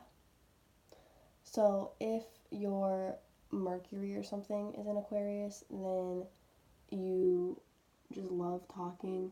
If your Pluto was in Aquarius, then you would just be very transformative, very to yourself as well. And if your Jupiter was in Aquarius, then your whole philosophy would just be about freedom. You can interpret it for other planets. But moving on to Pisces, we have Jupiter in Pisces, and this is just the most advanced philosophy. It's very spiritual, very inclusive of everyone, and very emotional. You take emotions into consideration. And we have Moon in Pisces. These people are very intuitive, very in tune with everything, okay? In tune with the moon, so is Cancer, but Pisces is just even more spiritual, and they do like material things as well, so that's a part of their inner desires. We have Uranus in retrograde in Pisces, and this means that you are, very in tune with spiritual things as your individual, uniqueness, okay? And you like material things more as, to make your own. Like, you're creative with your material things. That's how you embrace yourself and how you express yourself. We have Mars in retrograde in Pisces, and this is like how you handle aggression is, you don't really like it, but you're going to get pissed off when you don't get the things you want. You're going to get pissed off about material things, about money, and that's how you're going to be aggressive with people. It's going to be very important to you, and we have Lilith in Pisces. This is your secret, hidden desires. In the column of material things and spiritual growth. So you desire to be more spiritual, and you desire to have wealth. Thank you for sticking around for another chart. These were all of my friends that I know the best. So I do have Another chart I'm going to show you guys after I kind of give you a real quick description. This person, you can see, is very airy. They have an imbalance of Gemini. So this person, number 2, is very to themselves, but has this desire for like fun interaction with people. That's what I get from this chart with that Lilith in Aquarius and that moon in Aries. Now, this next person, number 3, can be very aggressive and selfish. That's what I get from the Mars in Libra. Doesn't always mean selfish, but it means they're smart and fair, but this can also mean selfish as well. It's contradictory, but with the Lilith in Scorpio, a fixed sign, and all of this stuff in Sag, that's what I get from it and from knowing them. But like we have this North Node in Leo, it's like you have to be dominant to succeed. It's like telling you to be kind of a bitch. And then under this, number 4, this person is really sweet. That's what I get from this. They're really sweet, but when they're pissed off, it's like, don't talk to them. Give them a while to cool off, because they're just going to be very rude for a minute and like defensive, and then I feel like after they're going to be like, oh, I'm so sorry, like, you didn't deserve that, and you're going to be like, okay, I'll forgive you because you're just so freaking sweet. Under this, number 5, we have a person who is they have like such good morals, but they're really aggressive. They're so sweet, but they can come off aggressive with this Mercury and Sun in Leo. Very sweet person, but just comes off very aggressive. Then we have number 6. This person is very down to earth and has these sensual desires. Like, they like food and they don't like confrontation. They want to just do their own creative thing, and they're very down to earth. That's what I get from number 6. And then this person, number 7, very sweet at the end of the day, but has very like cool and kind of wild desires. Like, this person is very interesting, to say the least. Yeah, like, moving on to number 8, this person is very much so a Virgo, sun, moon. Their rising is even a Virgo as well, but they have this Lilith in Aries. You know, they have that fiery desire, but they're also very sweet because of the Mercury and Venus and Libra, and they have a good head on their shoulders, but they won't fully embrace it as well because of these retrogrades and these unconscious planets in Aquarius.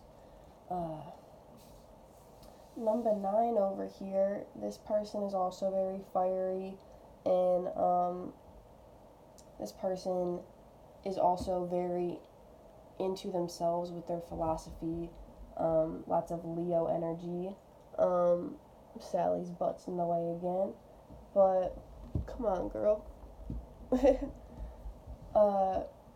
This person has just energy all over the place, but it's very Virgo Leo-y, and that Virgo Leo cusp is a very definite energy.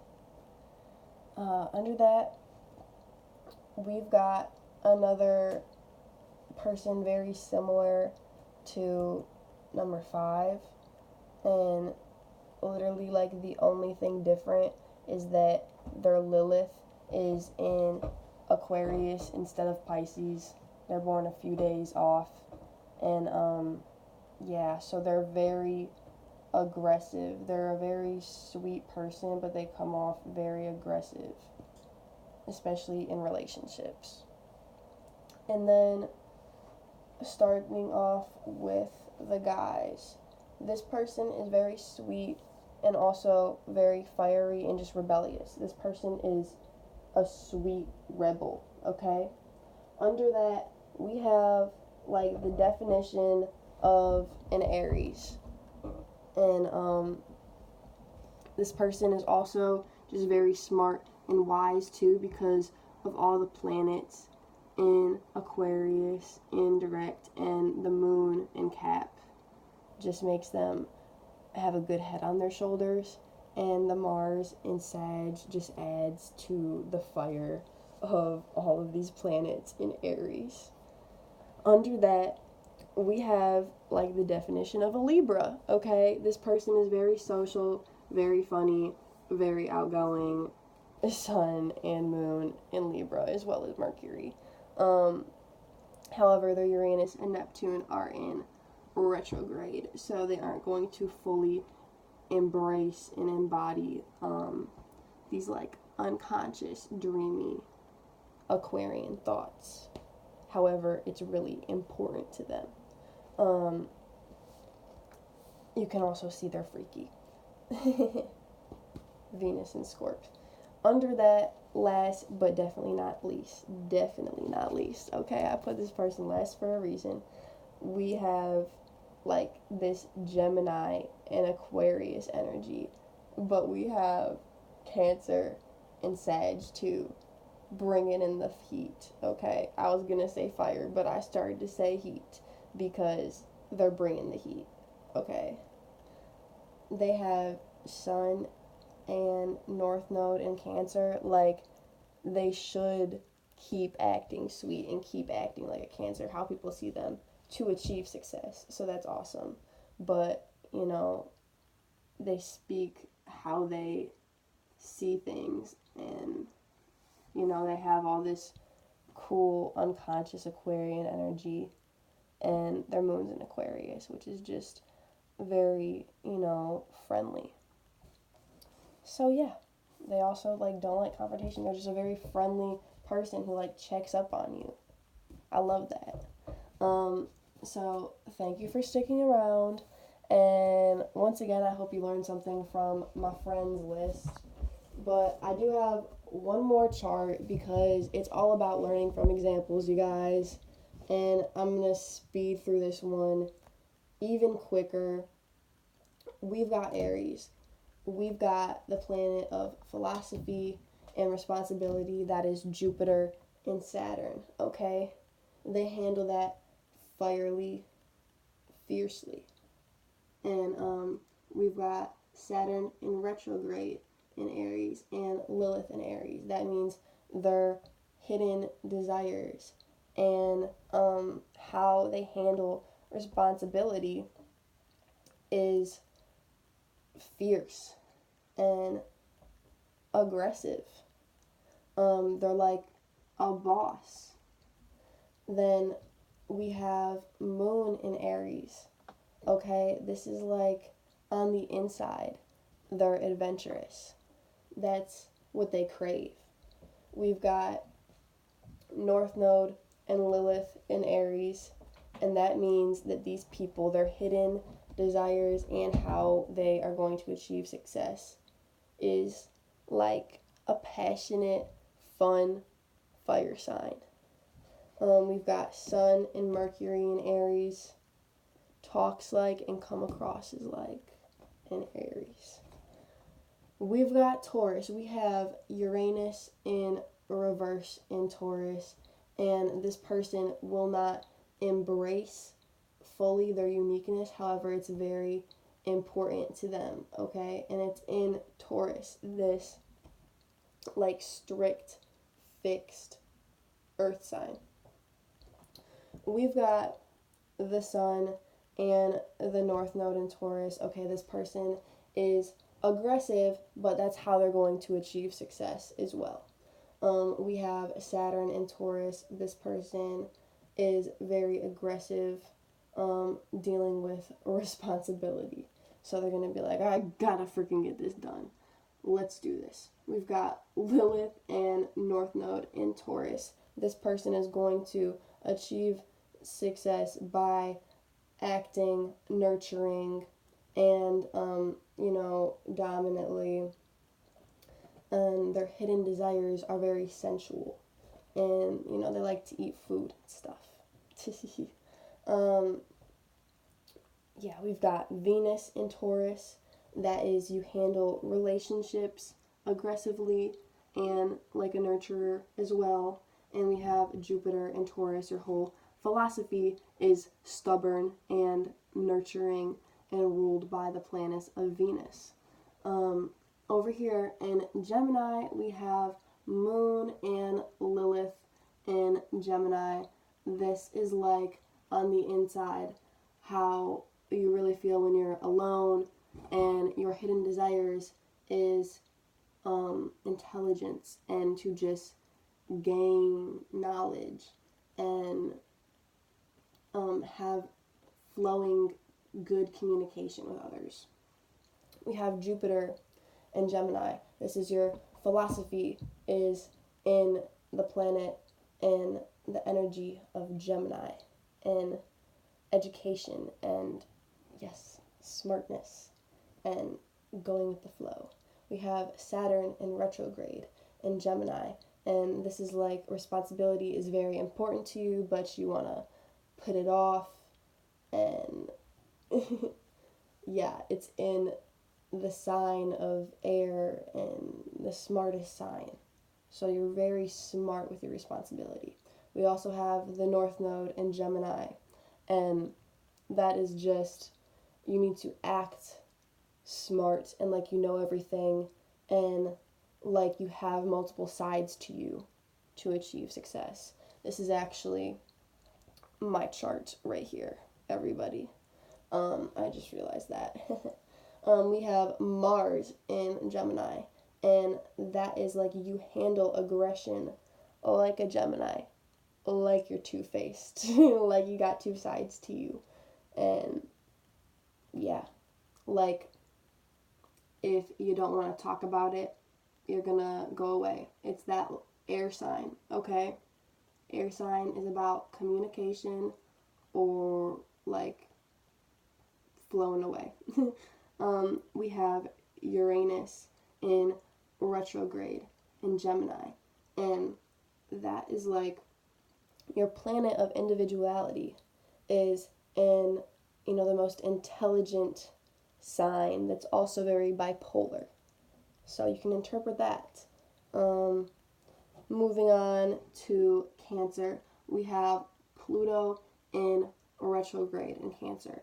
Pluto is the planet of sex. It's the planet of transformation and the sweetest sign. So, in relationships, Pluto isn't about relationships, but it's about sex. So in romantic relationships, you're going to include emotion in that. And you're going to be very intuitive, okay? If you have Pluto in a water sign, you're very intuitive.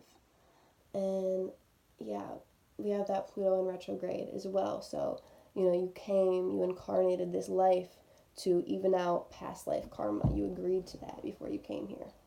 We have Mercury in Cancer, and this is you communicate very sweet. You know how to talk. You know how to get what you want because you can come across very angelic and emotional and sweet. We have Mars in Cancer. You handle aggression and fights sweet. Like you don't want to fight, Why fight? Just talk it out. Handle it with emotion. And we also have North Node in Cancer. This is like you are meant to act like a Cancer to achieve success. We have the planet of philosophy, Jupiter in reverse in Cancer. And this is your whole philosophy is sweet and nurturing and loving and emotional and spiritual, and it's very important to you, and you also can't really handle it, or you can't, dive into it as fully as you want to because it's so important to you,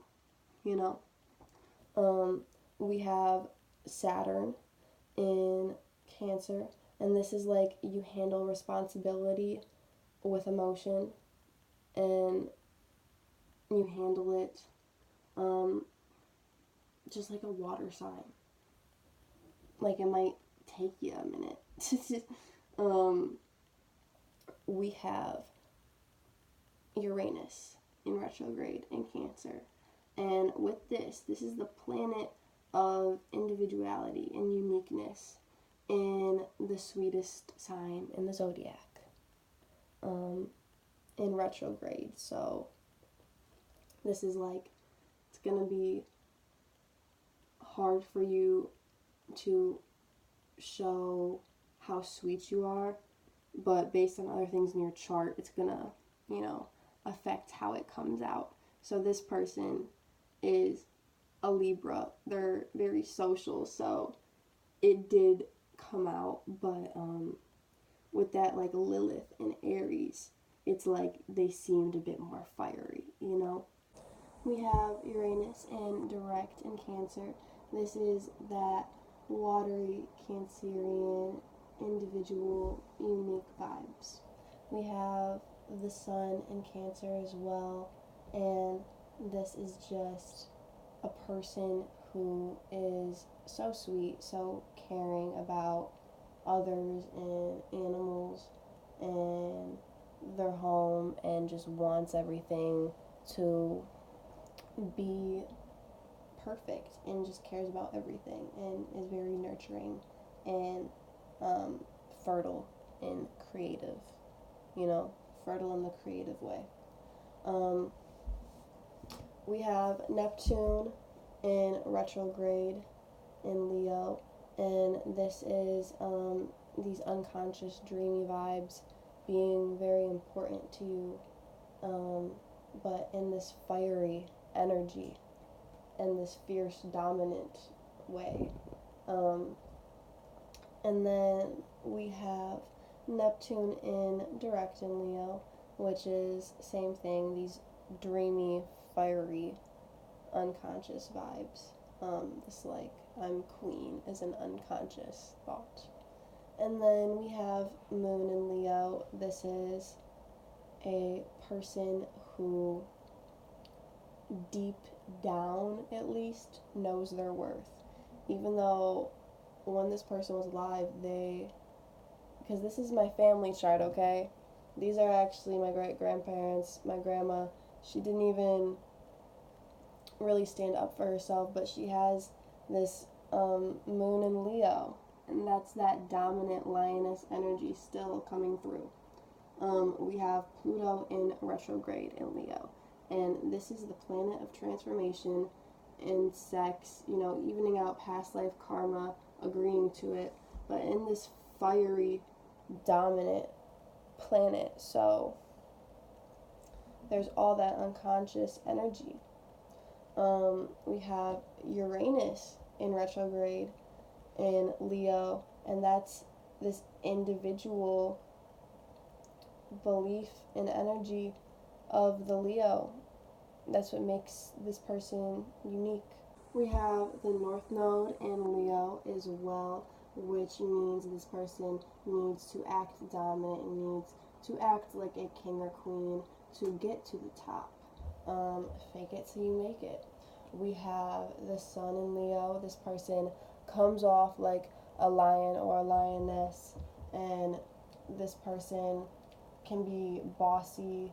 This person also has the planet of philosophy, Jupiter, in Leo, so they're just overall a very fiery person, especially with all this stuff in Aries too, the Lilith and the Saturn, but they know how to talk sweet, but it's like all this Leo stuff, the planet of philosophy in Leo makes you think you're better than everyone else. Um, but at least that Cancer energy and Mercury evens it out. Um, we have Venus in Leo, the planet of relationships and love. So you are going to be very dominant and very clingy and want things from your partner and want to spend a lot of time with your partner. We have Mars in Leo, and that's just very feisty, very fiery, very angry when angered. um, yeah, moving on to Virgo, we have Moon in Virgo. This person has just this extra earthy energy. If they have the extra earthy energy and they weren't born in Virgo season, it's a Virgo moon. We have Mars in Virgo. They handle aggression like you think it's an angel, but it's really not. They're gonna send someone after you. We have Neptune in reverse in Virgo, and this person is very unconsciously down to earth, and it's very important for them, and they might not recognize it. We have Pluto in retrograde in Virgo, and this person is very down to earth in their view of transforming the world and their view of, sex and creation. And they're very practical, like all earth signs. We also have North Node in Virgo. This means they need to act organized, act like a teacher's pet, act down to earth to achieve success. We have Lilith in Virgo. This is their hidden desires are down to earth and their hidden desires are very innocent. But it's also very naughty. Virgo, Venus in Virgo is very, very innocent and naughty in their relationships, and they're very down to earth and nurturing in relationships and very practical as well. Uranus in Virgo, again, that virgin energy within their individuality. Pluto in direct in Virgo is, you have that down to earth energy with all things unconsciously. And we have this Jupiter in Virgo, the planet of philosophy. Your philosophy is earth. Okay, your philosophy is nature and natural and caring, and it's just very simple. It's ruled by Venus, and that's really it. It's an off branch of Leo, so you still really have these Leo ideologies in your energy as well, though. Yeah, we have Mercury in retrograde in Virgo, so it's important for you to express how you feel. You might not be the best at it, but you talk very innocent, or like you were once innocent. So yeah, you talk very angelically. And we have Sun in Virgo, so we've been over this, innocent, angel, teacher's pet. And then we have Libra, so we have Jupiter in retrograde in Libra. We have the planet of philosophy in retrograde. Always look for that. Jupiter in retrograde, it means your philosophy is very important to you, and you might not fully dive into it, that life. But it's all about fairness and spreading the word. So I feel like you're going to be more wrapped up in your friends and learning all about their philosophies, especially if you're an Aquarius sun and all of this. And then, actually diving into it more yourself. But we also have Saturn retrograde in Libra. This is you handle responsibility very fairly, very, sociably, like, let's do this together, like, as a team, kind of, because you don't want to do it, but it's still really important. So it's like, let's do it as a team. We have the North Node in Libra. You need to act like a Libra to achieve success and to be the best you. We have Venus in Libra. So in relationships, you're fair, but you want to be spoiled. We have the planet of philosophy, Jupiter, in direct in Libra, and this is pretty much the same thing, that like creative, airy philosophy energy. We have Saturn in direct in Libra. This is that airy energy for your responsibility. So, you'll take your time to do things. You can move from one thing to another, but you're always very fair, and you always handle your responsibility. So we have the Sun in Libra, and these people are the most social. They're really funny, and yeah. We have Mercury in Libra, and these people just naturally talk to other people. They can gain friends easily. They might forget all their friends' names, but they just made 30 friends in one day, like, so easily. We have the Moon in Libra, and these people are just, when they're by themselves, they get this intuition. It's that, like, air sign in the moon position that does this. And yeah, they're fair on the inside, like deep down they have this utmost knowing of, balance and equality. So we have Mars in Libra as well. You would think these people are really fair when it comes to fights, and they usually are, but they can also be selfish. Okay, we have Neptune in Libra, and these people unconsciously are very fair. These people unconsciously like being around other people. That's just an unconscious thing in their chart. They might dream about other people a lot as well. So we have Neptune in reverse, or in retrograde. I've been saying retrograde and reverse, interchangeably throughout this whole video, because I've been doing way too many tarot videos the past month. But when Neptune is in retrograde, it's very important for you to have these unconscious dreams and these, airy energies about you. Libra's just an important part of your chart. It makes it more important.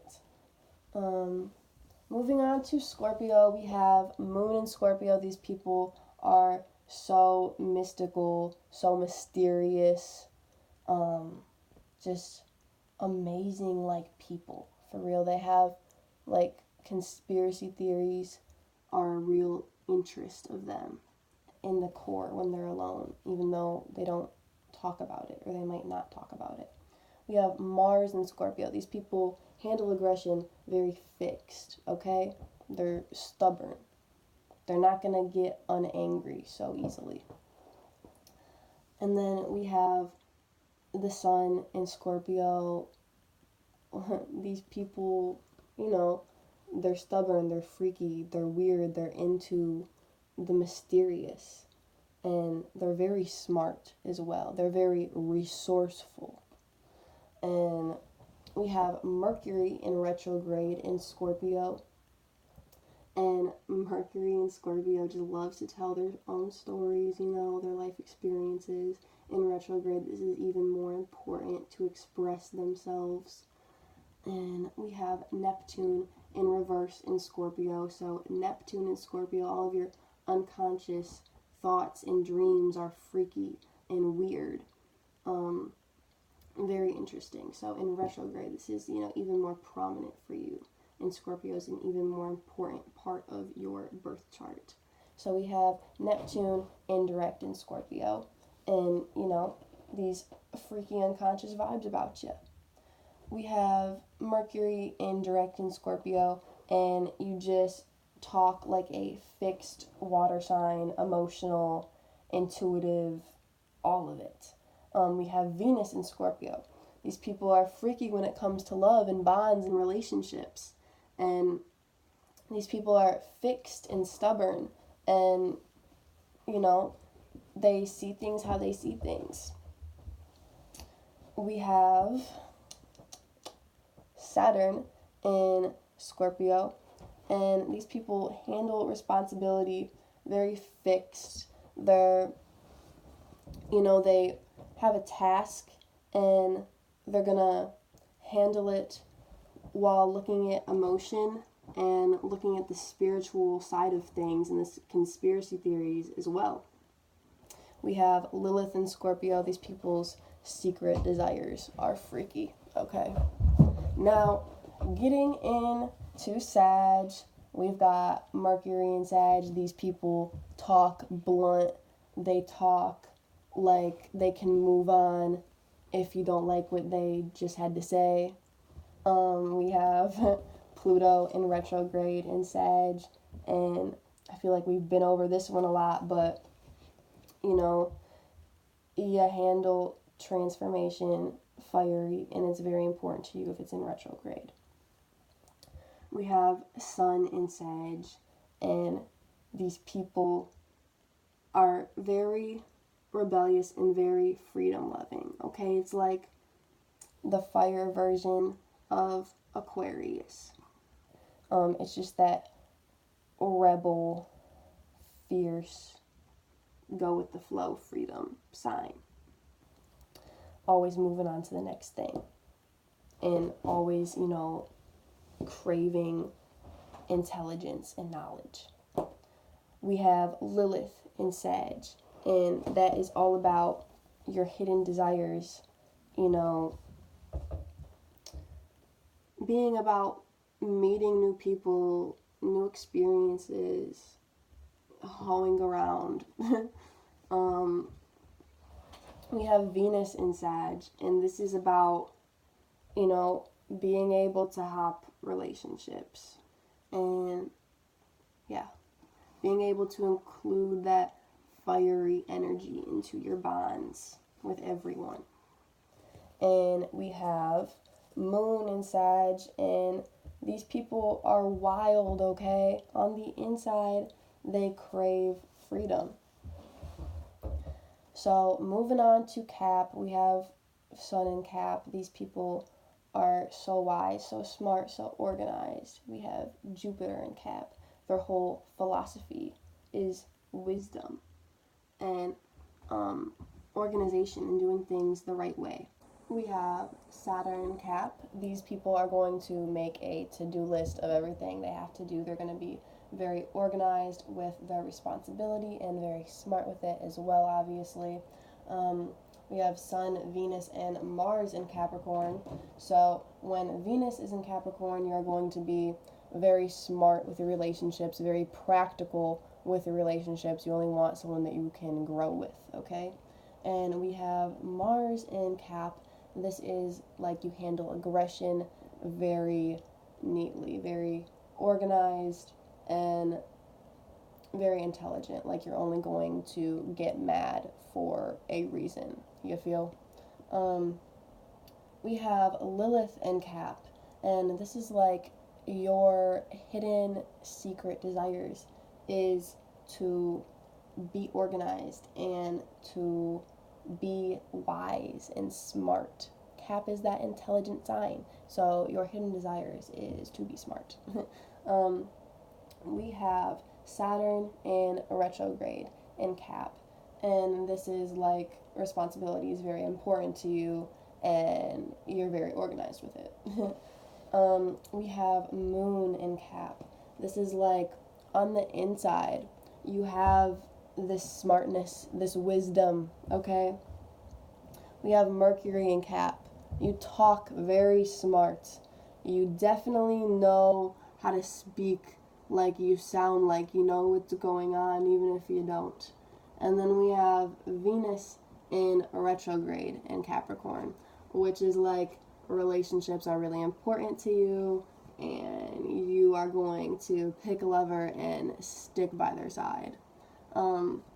We have North Node in Cap. You need to act smart and like you got all your crap together to make it to the top, hun.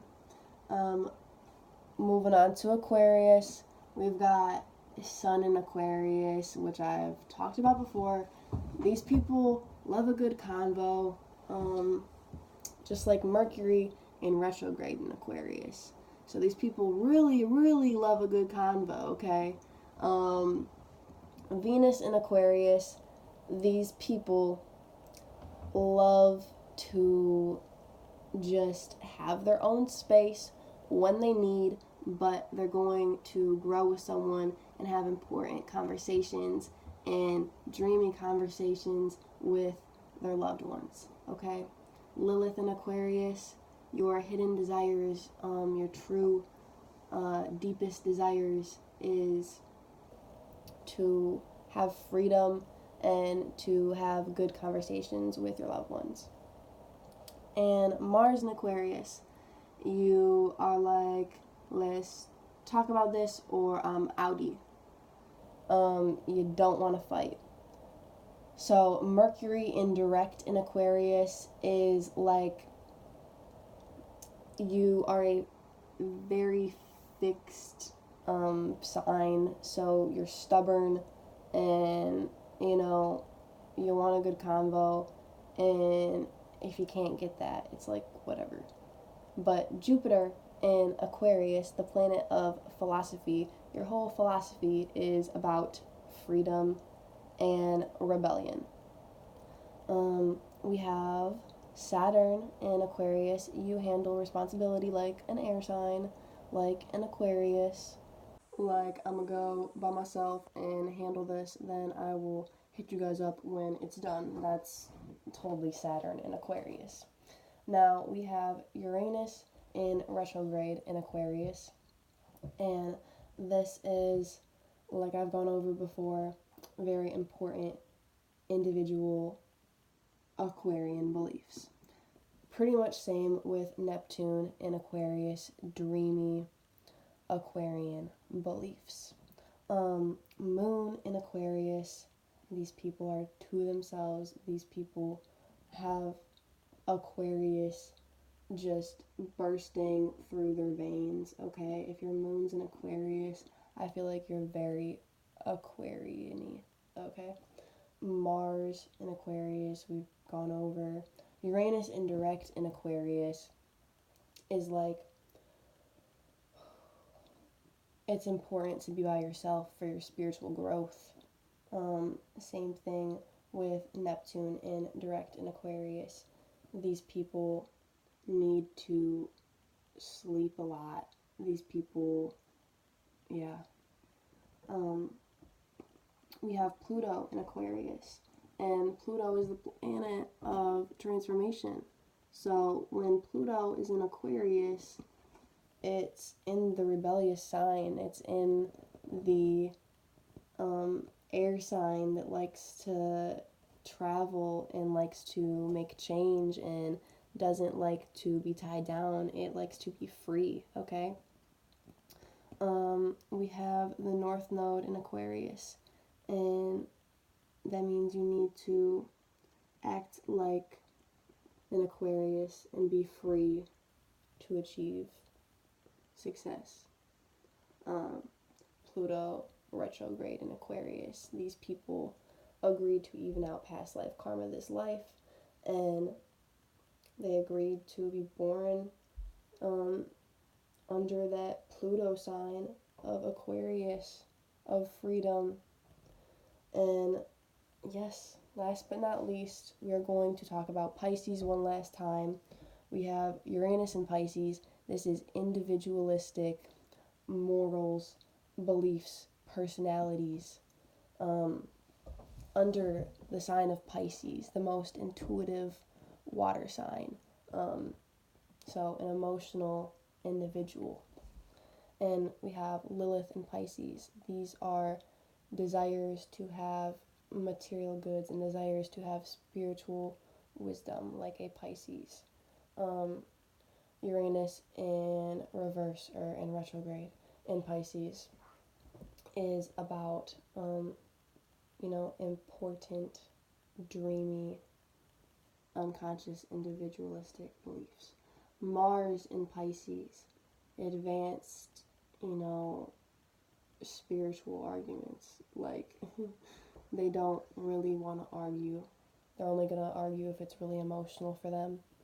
And then Sun in Pisces, these people are funny, these people are brave, these people are emotional and intuitive and outgoing and understanding. Mercury in retrograde in Pisces, it's important for these people to speak up, but they might not do it. They are really funny and they are really caring and, they talk about material things a lot as well, like what stores they go to and whatnot. And